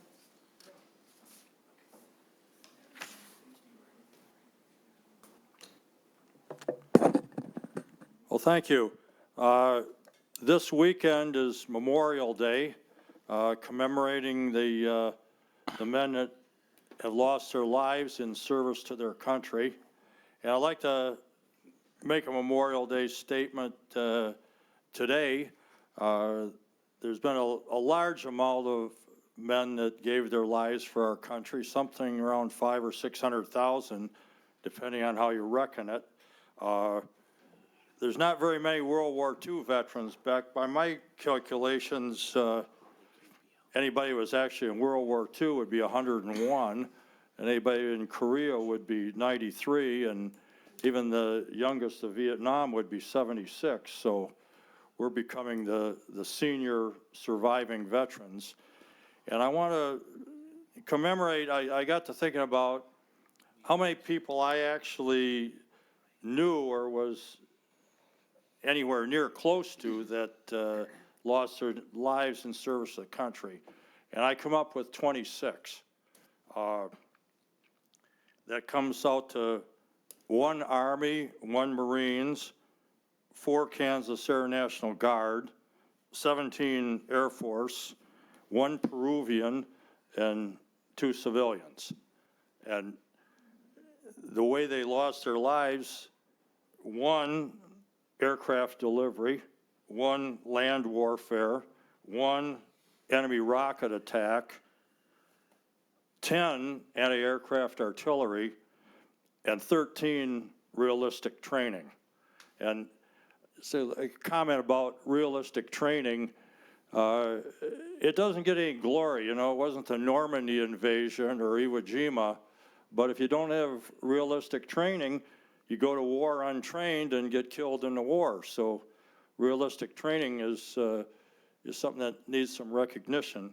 But number 1 on our list, 1967, one of our club members, Frank Dunford, was a middle linebacker at Ferndale St. James. When he turned 18, he says, it's a war, a man has to go to war, I'm quitting school and going in the Army. And his football coach said, well, at least finish the season and then go in the Army, which he did. And he went in the Army, and he sent us back pictures, the typical posed Army picture with the flak jacket and the helmet, the machine gun, and the ammo belts. He made it through his first year. He got promoted to become a squad leader, high as you could get. his year was done, he just stayed on, and he made it halfway through the second year before he got killed. And he's the American fighting man. He's Rambo, John Wayne, Chuck Norris. He was the real deal. So I had nothing to report until 1972 became my turn to go, and I got to do what I wanted to do, be an Air Force pilot. And we're out over New Mexico, and like they had in Top Gun, we had the hard floor that you couldn't go below. Because reason we couldn't go below it was because F-111s were doing low level underneath us, and it's our first personal incident. It was a 2-ship F-111s. They were going supersonic low level. One of them hit a big bird, knocked out the crew, wrecked a $150 million airplane. That was our first losses. Then in our class, we had a pilot, Rich Thomas. He wasn't a strong pilot, and probably his instructor should have washed him out, but he was a nice guy. He kept them in, and we got to 4-ship formation, where you get to go and do the 4-ship aerobatics like the Thunderbirds. And it's an 1.5-hour mission, and it's exhausting, and Rich got too tired to make a good landing, and plane spun out from under him, and he splattered on the airfield. And we were in the second lesson. We got to do our Thunderbirds thing, but it wasn't that much fun flying it over Rich's wreckage. You know, that took the fun out of it. Paul, I So, certainly. all right, I'm over No, time. I appreciate, you're a little over, but I appreciate your service to our country. I appreciate you coming here to honor men who fought and served and died for our country. Well, I mean, I know this isn't political. Maybe you could give me a couple more minutes of grace to finish the list, if you don't mind? Give him 2 say more yes. minutes. Go Okay. for a couple more Yes. minutes. Okay, so we're still in Texas, and it's 200 hours of flight time in T-38s, and 2 of the Top Gun guys, the top pilot, top instructor, had to get a few more hours in for the 200 hours. They were hot dogging. They did a little too high performance of a touch and go, and they flipped over, and 2 more guys got killed. So in a short period of time, we lost 4 airplanes and 5 men just in Texas. So got over to Vietnam. I was going on R&R, and to go on R&R, you got to go over to Det 1 and get a seat on the airplane. And so I went in a crew training facility for some coffee and donuts, and somebody says, "What are you in here for?" I says, "Well, I'm going on R&R." He says, "We got to go over in Det 1 and be first in line." He says, "Well, I don't need to be first in line. I got blanket orders. I can get on an airplane anytime." So 5 minutes to 9, air raid warnings go off, and the NVA had pulled a rocket attack just before 9 to get people that were first in line in business. They knew that 9 in the morning you could bag a lot of people, and well, they got 1. So that was the sum total of actual Vietnam deaths. But we got moved from Vietnam to Thailand. It was part of a Henry Kissinger deal. We're going to get out of Vietnam and live in Thailand and fly in Laos. So we're in northern Laos and Linebacker 2, it's the big event. And we're out there looking for something to bomb. And we're at flight level 1125, and clutch cargo is at 1025, and the Ravens were down in the weeds. And again, we hear a radio call. This is Raven 10. It says, my leader's been hit. And the command post says, "Well, we'll send a helicopter." He says, "Well, don't bother with the helicopter. It's a big fireball. There's nobody to rescue." And the guy's out of breath, and he goes, "I can find the gun. I can find the gun. What have you got?" And Cricket says, "Well, I got 6 Navy A-7s with 84 500-pounders. Well, he put all 84 on that gun, and that's 1 dead gun that they got even with that. Well, anyway, the war ended January 20th, or January 30th, but we're still flying over Laos. And the same deal. One of our airplanes, they brought him down with a single shot. And there's 8 guys on board. And they went to call it the helicopter rescue. Well, there wasn't any helicopter rescue left because they redeployed them all home. The big rescue effort didn't happen. They sent in 1 helicopter, and they found the 4 officers were dead, and the 4 enlisted men vanished without a trace, February 8th, 1973, and they're still missing. They're still unaccounted for. That of the guys that were left, this George Spitz was our chief instructor and chief inspector pilot, and this other guy, a young Hawaiian guy, his name's Servo Pim, was a 2nd lieutenant. He just showed up beginning of February after the war was over, and he's trying to get a combat mission on his record just to say he was there, and they got him on the first shot. So I won't go into everything that happened in Kansas, but we lost more guys in Kansas than we did in Laos, Vietnam, and Texas put together. So just want to have a handout to the war losses, but we really lost more people in realistic training than we did in the war. So thanks a lot. All right, thank you, Mr. Smith. Mayor Taylor? Mrs. Zarko. Well, but usually Mr. Smith leaves as soon as he speaks, but I will say today, first of all, thank you for your service. Thank you for sharing your stories, because you don't know how important that is to the next generation. I can remember the stories that my dad and my uncles told me about World War II, and those are some of the stories that I'll never forget, even though I didn't have that experience. But you shared your experience and you shared your history, and that's important for the next generation. So thank you for doing that tonight. All right, thank you, Mr. Smith, again. All right, anyone else under communications from citizens? If not, okay, we'll close that. We'll go back to the agenda, and where we left off was consideration item B. Boards and commissions. And B, boards and commissions. This is to consider nominations to the City of Sterling Heights Boards and Commissions. Is there anyone in the audience who'd like to speak on this item? If not, council, we have number, I believe the first up tonight is the Planning Commission, and I would respectfully ask that this item be postponed, the Planning Commission nominations be postponed to the first meeting in June.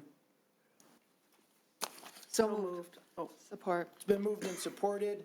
No discussion. All in favor signify by saying aye. Aye. Opposed? Motion carries. Thank you. Next up is the Board of Ordinance Appeals 1. This is a city council appointment to a alternate term ending June 30th, 2029. Is there anyone who would like to make this motion? Mayor Taylor? Mrs. Zarko. Resolved to nominate Ben Ancona for consideration as an appointee to the Board of Ordinance Appeals 1 at the June 2nd, 2026 regular city council meeting. Support. Been moved and supported. Any discussion?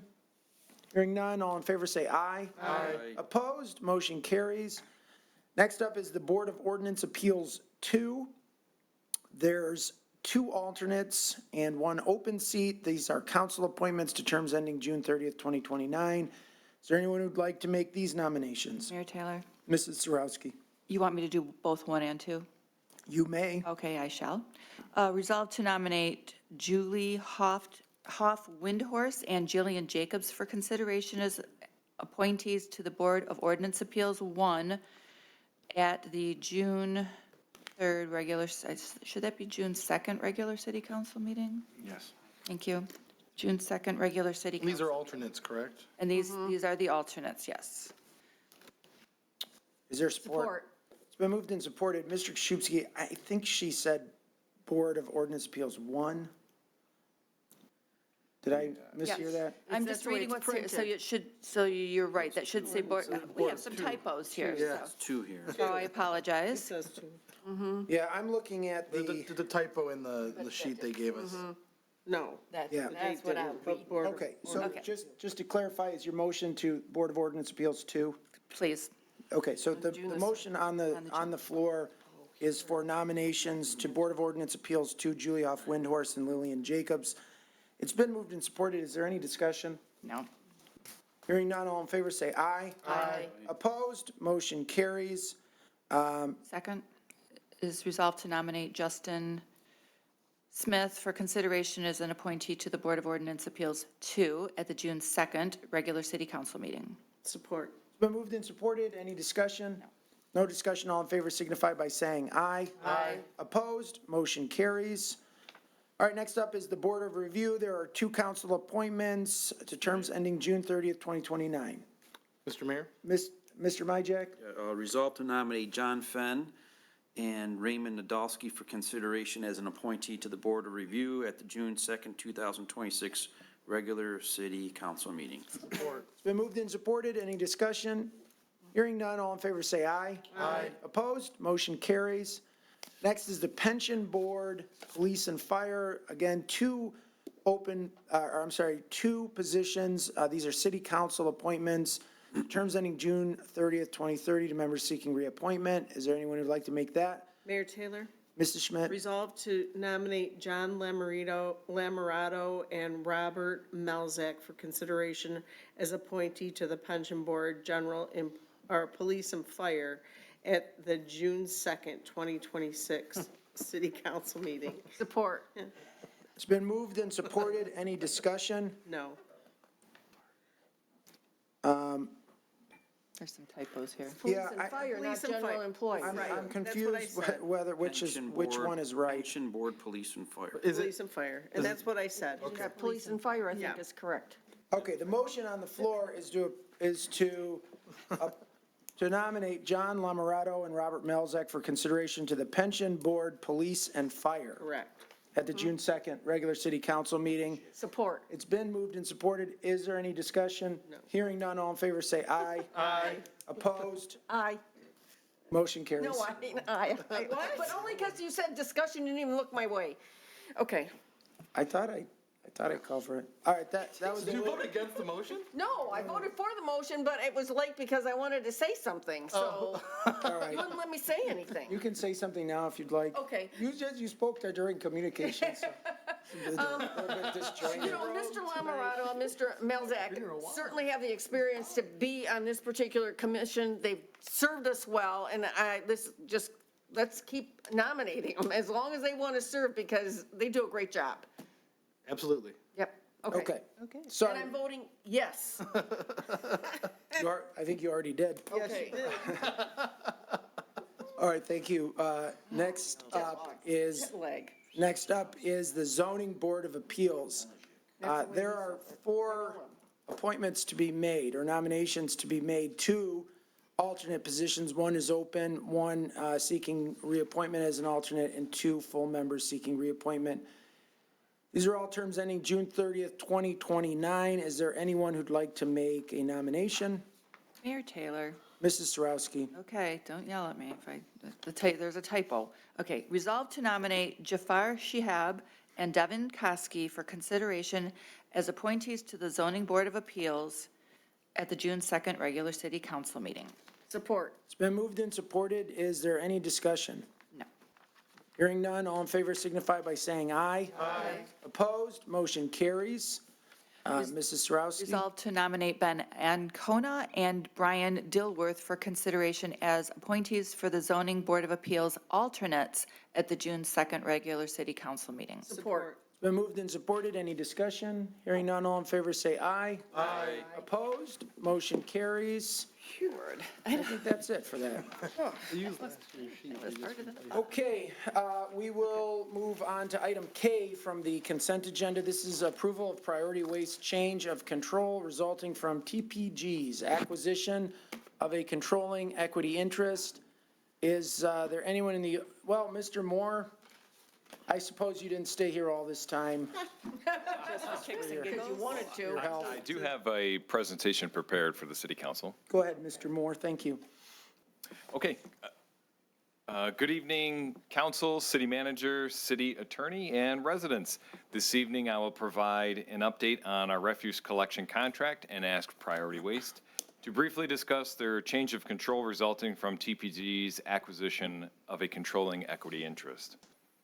In the past, the city provided an outdated waste collection service that significantly impacted the cleanliness of our neighborhoods.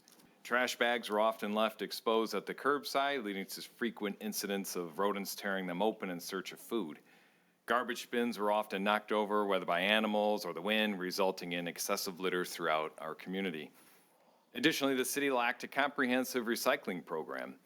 Curbside recycling services were only available through a paid subscription. As a result, only about 25% of the community participated in recycling efforts. This limited engagement meant that the majority of recyclable materials ended up in landfills, undermining broader sustainability goals.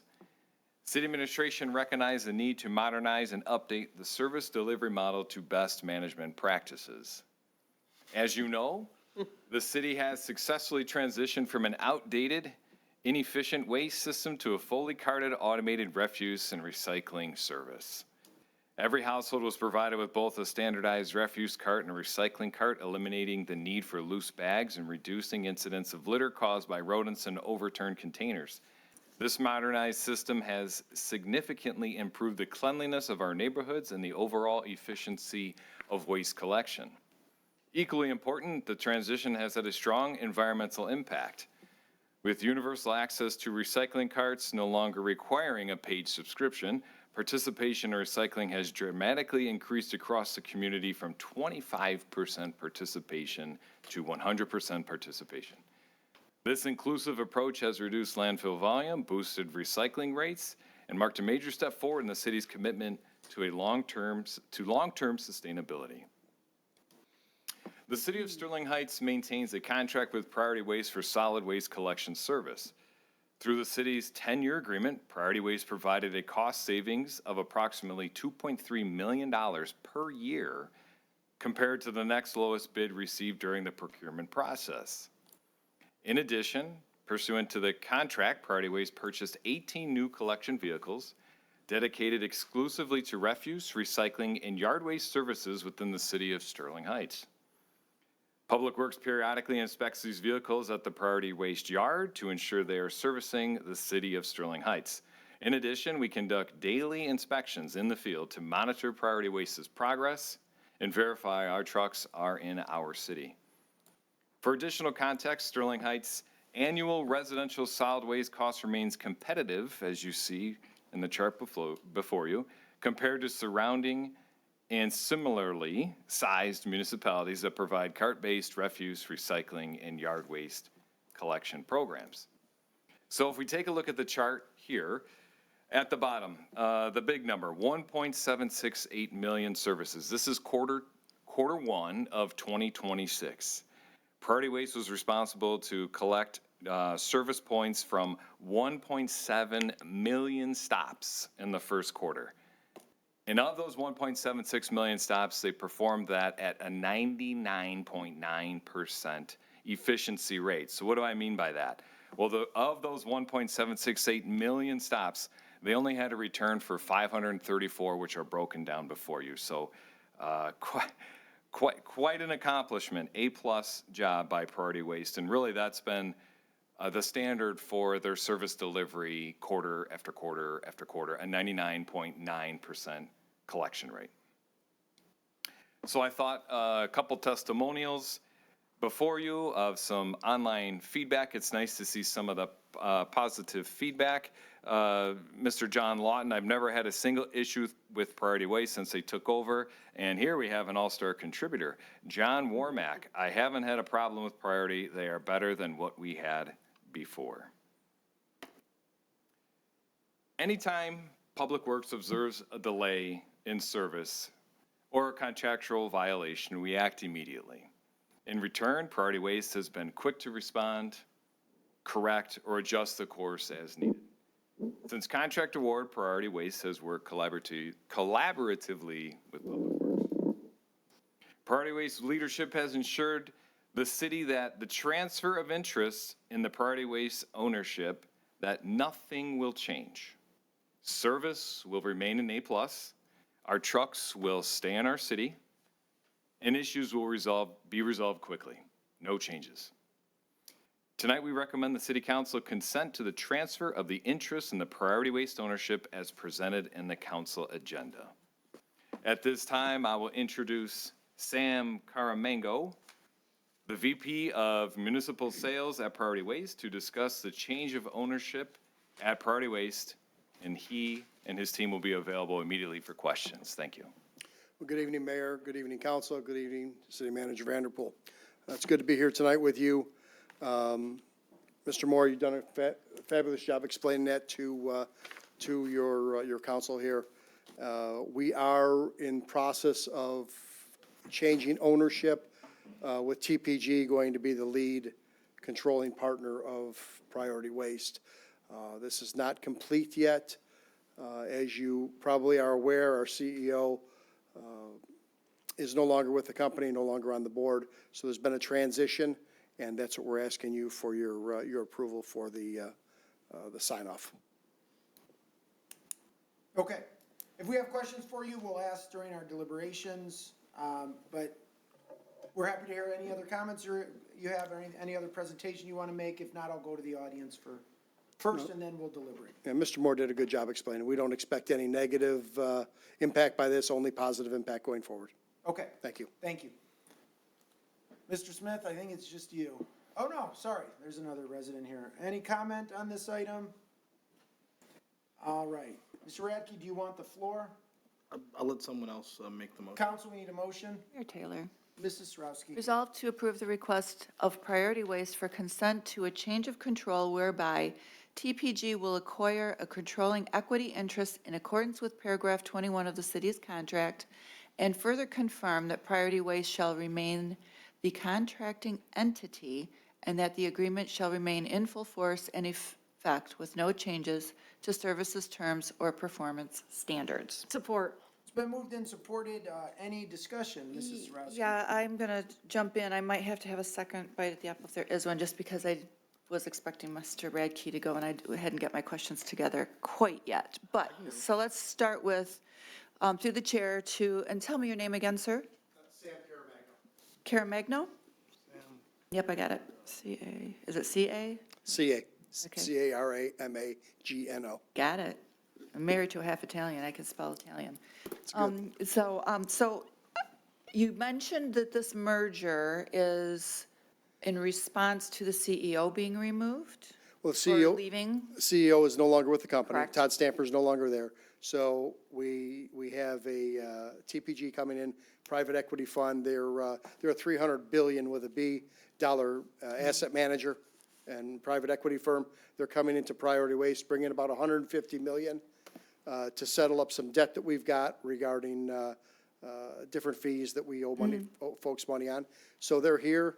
We're going to use the rest of that money to invest in our capital, invest in our equipment, invest in our people, and we expect nothing but good things going forward. Okay, so they have the controlling interest. Are you free to let us know what percentage? Majority percent. I don't know the exact percent. Okay, I'm sorry. that's fine. Yeah, I did understand that. I was just curious if it was more than like 52%. But it's fine. So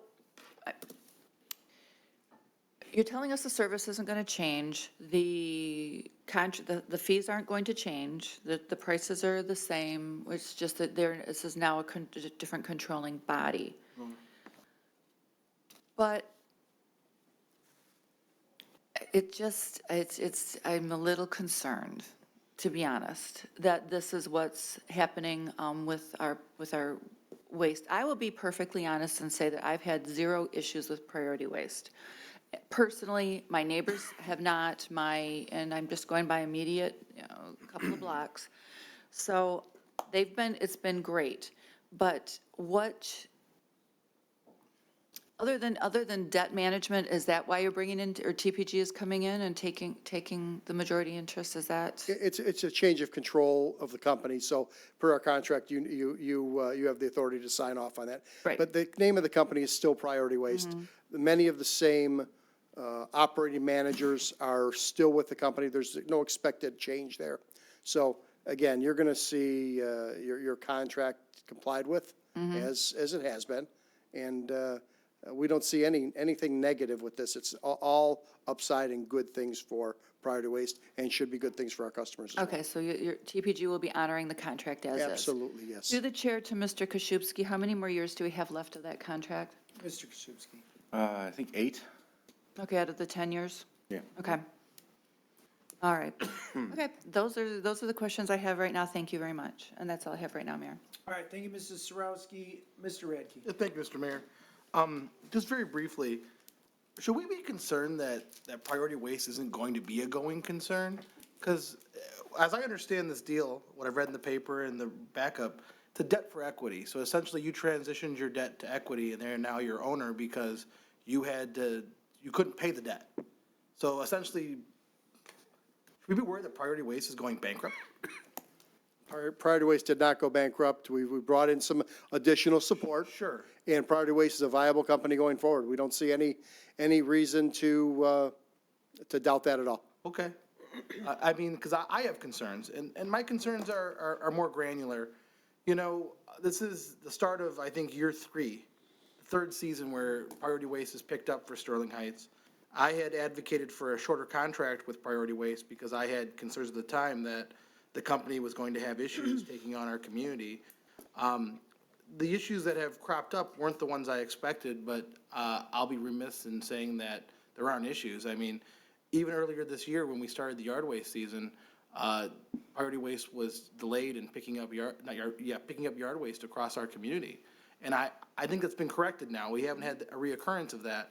But now that we're going into year 3, the third season, I guess second year, but third season of this contract, I guess when are we going to be assured that Priority Waste will deliver? Because I had previous waste haulers before Priority Waste, and I never once thought that they weren't going to have the ability to pick up the yard waste and then back then it wasn't carted, so it was whatever people throw at the curb. So I'm curious. There's been a change of control. There's been a change of management. Is Priority going to get its act together? Absolutely. I won't deny that we had a bad week a couple of weeks ago. There's no doubt about that. It was that initial bump. And we changed a local manager at our Sterling Heights yard. We weren't thrilled with his performance, and that was a kind of a combination. So we've made a change there, and I don't think you're going to see any bumps in the road or lack of service. What we did have, we snapped back from. And you've been receiving service, trash, recycle, yard waste collection on a daily basis, completing since, and we expect to continue that. I appreciate that. I also had Mr. Stamper, where you are last year, promised me the exact same thing. So I know he's not here anymore, but he said the exact same thing you're saying, and we still had some more bumps. Now, we're going to get over this. It's a great deal. I can't see not approving the change of control contract because the savings is there, the monetary savings are there. But trash, as I'm sure you're aware because you're in the business, is one of those things that people don't think about until there's a problem, right? You could do your job you do your job clearly 99% of the time, yes, and no one complains. But when you don't do your job that 1% of the time, we get the complaints. And it's very frustrating to residents because, you know, through their taxes, they pay and they expect, I hate to say it, they expect 100%. I know it's impossible, but they expect it from us, they expect it from you, right? So we are trying to do our best to make sure that you're going to both honor the terms of your contract and deliver the absolute best service to the residents of Sterling Heights. On top of that, it's gotten a lot better, but when the takeover happened, I think that I was personally unhappy with a couple things. Some things are still going on. I was hoping that we can get our yard waste, when people order carts, if we can get them out to the residents a little bit faster, because I fielded several complaints from residents that said they waited 6 weeks or 8 weeks for a cart that they've paid for. And that's a frustration for residents. I know we're trying to fix that. I haven't gotten any of those recently, but that's something that I think people are concerned about. And I would also say that when we first acknowledged this contract, now we have a new manager, obviously, I was unhappy with the customer support that was given to the residents of Sterling Heights. It seemed like they were saying, call your council did this, your council makes the rules. You work for us, and I don't like getting blamed for the pickups. You know what I mean? We're all in this together, but I hate when people are passing the buck back at me. Because I could do the same thing to you. It's not fun, right? No. And so I'm hoping that going forward, I think it's been fixed, but we'll keep that we are all in this together. We want the best service possible for our residents at the lowest cost, and we want you to succeed. And I'm hoping that we're gonna have the trucks and the ability to succeed, because if you do go out of business and we are left holding the bag here, I voted against the initial contract. So, you know, I know that it's fine, but I would just hate to see that happen. I can tell you, we've got plans to go nowhere but to the streets of Sterling Heights and service the community as we're expected to do. The cart situation was an issue. We've bought carts. We have carts in stock. We have trucks, additional trucks, delivering from what may be a backlog. I don't know the exact number in Sterling Heights, but we're delivering those carts. We're going to get caught up with that if we're behind at all. And we plan on being here for the next 8 years, providing service to you as expected and maybe beyond. Okay. I hope that we won't have this, I'll be frank, I won't have this conversation again. So if you guys come back and we're still having problems, I'll vote the other way. And we'll have to go on the open market, because I think you fool me once, it's, you know, shame on you. Fool me twice, shame on me. So I'm hoping that we can iron this out and really get back to delivering the best services to the residents of Sterling Heights. That's all I have, Mr. Mayor. All right, thank you, council. Anyone else? Mrs. Zarko? Thank you. Through the chair to Mr. Carmagno. Did you serve on the board? Now, what is your title? First of all, through the chair. I'm the VP of Municipal Relations for VP of Priority Waste. Municipal Relations. So were you on the board at Priority before you got the position? No, I was an employee of Priority Waste in Municipal Relations. Okay. Well, here's the other thing. Did you ever work for another trash company? Did you own one at one time? Of course I have. I've been in the business for over 45 years. Okay. That's all I've ever done. Joe and Shirley are your parents? Joe and Shirley. Shirley's dead. Joe's dead. But they are my great uncle. Great Joe- uncle. Joe So and you Shirley. your nephew. Okay, Joe is my grandfather's brother. okay. Okay, wow. Joe is your grandfather, okay. family Only business. because the Carmagnos are related to Tony Penna, and Jan is with, family owned, I know they owned a, trash business that worked in Beverly Hills. That I do know. When I saw your name again, it reminded me that the Carmagno family did have a trash business. I'm a third generation garbage man. My grandfather and his brothers had a company a long time ago. A car trucking's still around. Priority Waste I'm working for today. And you have experience. I mean, your whole family has experience. 45 years worth. Yes, okay. So it gives me a little faith in what's actually going on the day-to-day operations there, not just, you know, on this change of control. So, and that's just a business decision. It's the way I look at it. And but explain to me what TPG stands for. That's a quiz. Got me. You got me. TPG, they're based in Texas. They're a private equity firm and a $300 billion management company. Okay. Well, because you've got all this experience, I expect you to do a fantastic job in Sterling Heights. And I'm in favor of this. It's something I think that we have to do, you know, for our residents to make sure that we keep this contract. And you're going to do a good job for us, right? Yes, ma'am. Okay, nothing further. Mayor Taylor. Texas Pacific Group, formerly. Just looking it up. Okay. Thank you, Mayor. That's okay, you're welcome. Now you know. Mrs. Schmidt? Thank you. I just have a couple of comments. You know, I guess it's kind of disheartening, and this has nothing to do with Priority Waste, but the last trash hauler we had a contract with for about a week, and then they sold to another company. And there was a lot of issues there. So then we get Priority Waste, and we got a wonderful contract, 10-year contract for our residents. And albeit probably a year into it, you guys bit off way more than you could chew because you acquired another trash hauling business. And it was a mess. So I feel like Here we are, the fourth largest city in the state, and every time we sign a trash hauling contract, it kind of evolves into something more for the company. Are we the selling factor, or, it's kind of disheartening. But on another note, I have never had an issue. And I'm sure you folks don't know where all of us live, so it's not because it's council's houses that aren't having problems.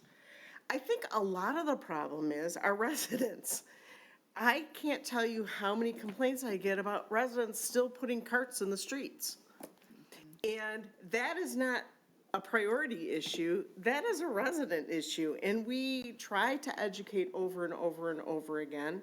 And, especially in the summer, if you have carts on both sides of the street, it impedes traffic on a street. In the winter, it impedes the snowplows in the street. So that's our problem, that's not your problem.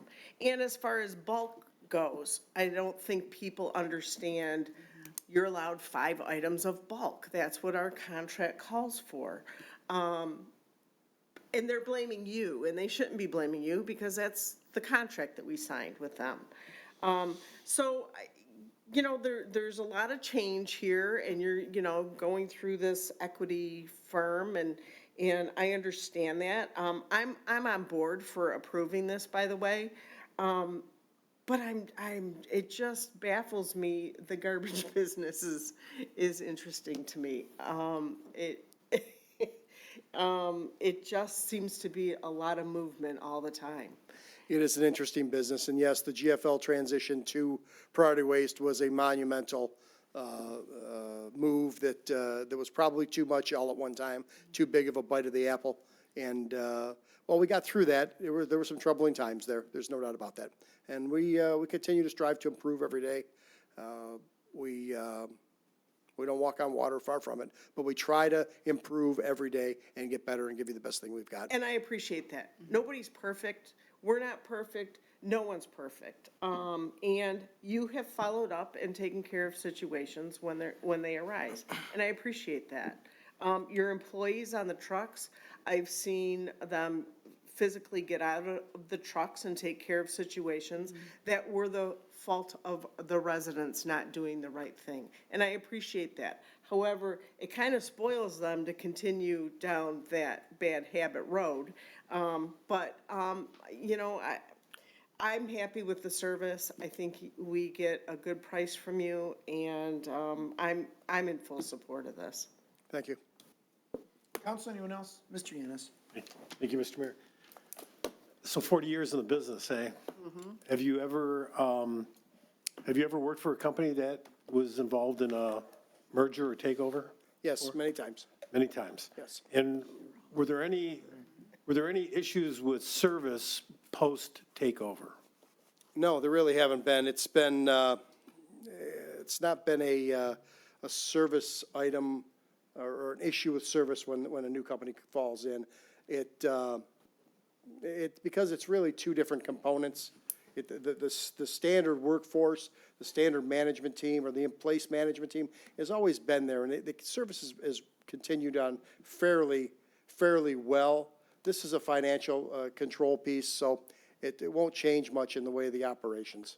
So one of my concerns is that usually when somebody makes a large investment, they try to get their money back really quick. Try to make their money back really quick. And one of the ways you do that is you cut corners, right? You don't maintenance the trucks, whatever. Are you concerned that, and we have a history, even though Mr. Moore didn't quite mention it in his presentation, that occasionally Sterling Heights trucks go somewhere else? Well, no, I'm not concerned with that. I actually think this is a positive thing, a better thing. We had some financial downfalls and concerns, and that's why some of the trucks may have been breaking down, and maybe they weren't washed and as clean as they could be. With this abundance of money coming in now, this is going to help us move forward in an even better direction than you've seen us in the past. Does Mr. Stampert still own some of the yards? Does he have control of some of the yards? Yes. Is that going to be a problem for us? No. He does not control the yard that your trucks operate out of. Okay. Okay, very good. So I thank you. I appreciate your honesty and your efforts. I will say that I did look up TPG, $300 billion in assets. They're not a small company by any means. One of the things I was very impressed with TPG is within their control, they have a portfolio called Rise Climate. And within Rise Climate, there are 15 different companies that they've invested in, and all of them are green energy companies, hydrogen, recycling.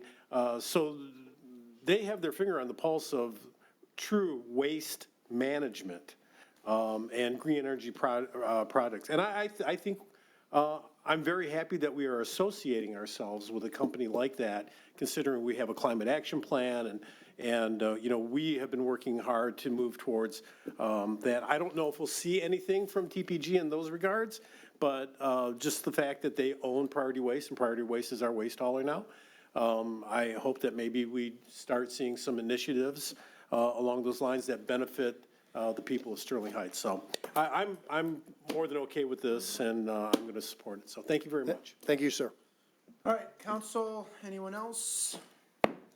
Not, I think it's routine. I appreciate you being here answering questions, and certainly my colleagues' questions were not routine, and they're important. But this is just a change, and I think, who owns the stock in this company is of less importance to me than whether the trucks are clean, well-maintained, and they're picking up the trash. My yard waste was missed by a couple hours, I think, once, a couple of weeks or two. Get over it. It happens. I'm not complaining. I understand. Mr. Moore's provided these charts on several occasions. I think Priority Waste is doing a good job under difficult circumstances, and it is it is a bizarre business, to say the least. And so we've had a front row seat of that, at least for me, for the last 16 years. But I'm confident that this is going to be a continuation of the good service that we have received after some bumps in the road, but I'm certainly comfortable with it. So I appreciate you being here and being here late. All right?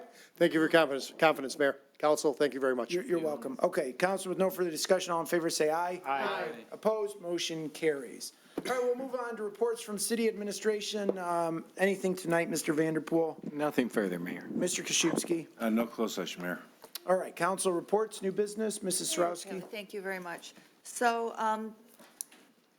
today we had the police officers' law enforcement memorial ceremony. Every year it's been deemed actually John F. Kennedy deemed May 15th as the National Peace Officers Day. And because it fell on that day, which was over the weekend, then we came today and had that ceremony. Very nicely attended, wonderful. I was honored to speak a little bit there. And before I talk about that anymore, Mr. Smith brought to attention an extremely important point. When we have those that we are remembering and that we are honoring, especially those who've passed in tragic conditions, it's important to speak their name. It's important to bring up who they were, tell people who they were. They mattered, and they still matter. And so thank you, Mr. Smith, for that, because it's something that there's a community that always says, speak their name, especially for somebody who's gone, and that's to keep them alive, still living in our hearts. And so I really do appreciate that. And so we did have 3 police officers who have passed in the line of duty in Sterling Heights, and I'm going to speak their names. So Officer Leroy Imus passed away from a traffic accident in 1971.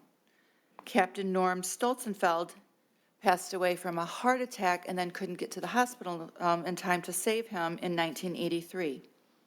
And Officer Mark Sawyers was shot and killed very tragically after a traffic stop while working on paperwork in a parking lot in 2004. Those people mattered, and we will never forget them. And I just want to make sure that the residents hear those names again. We have parks, a park for Officer Imus and things for Officer Sawyer's. Sorry? Park, yeah. Right, a park for Officer Sawyer's as well, but we don't have anything for Officer Stolzenfeld yet. We're working on that. But just remember those men who gave their lives, residents. It's very important. And that's all I have. Thank you. All right, thank you, Mrs. Sarowski. Council, anyone else? Mr. Ray? Just very briefly, I appreciate Mr. Smith's comments today. They were not political. They were a memory of all the people who do things for this country to make it a great country. My father was lucky enough to serve 3 tours in Vietnam and come back. And he can tell you all the names of all the people he served with who sadly didn't, but for a bad day, someone else walking point, someone else just being in the sniper's line of fire. So I'm proud that on Monday, we are going to have a wonderful Memorial Day parade that I think is worthy of their memory. It's a small token of respect for those that have lost their lives for this country. And, it's very important that we honor their memory. To change the subject, through the chair to Mr. Koszewski, we had briefly discussed some charter amendments coming forward. Are they going to be on our agenda coming forward? At the next meeting. Next meeting. Excellent. Then that's all I have, Mr. Mayor. All right, thank you, Mr. Radke. Council, anyone else?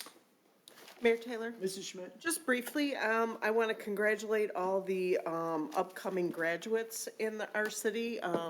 It is that time of year, and hoping that all the kids have a safe graduation season. Parents make good choices with your students. And, I wish them well in all they set out to do, be it college, be it, whatever they set out to do, skilled trades, whatever. They're important to our community, and hopefully they remain in our community. So with that, I have nothing further, Mayor. All right, thank you, Mr. Schmidt. Anyone else? Mr. Mayor, I noticed 3 times tonight you mentioned that you've been sitting on this board for 16 years. Are you starting to feel a little old, or? Oh, my gosh. And when you said it the 3rd time, I go, oh, there's something going on here. What the heck? Yeah, it wasn't intentional. It wasn't intentional, but it just, I guess it came out. Once I get an idea in my mind, I said it over and over. I said I was inspired 3 times tonight, too. That's true, too. That's So true, too. I still have the energy. Okay, there we go. I like that. Do the All right. job, but That's. yeah. But I'm feeling quite old. So old that at 10:42, I've been asleep for a while. Not tonight. All right, thank you. Please come out to our Memorial Day Parade on Monday, and I would entertain a motion to adjourn. So moved, support. Moved and supported with no discussion. All in favor, say aye. Aye. Opposed, motion carries. Meeting is adjourned. Thank you.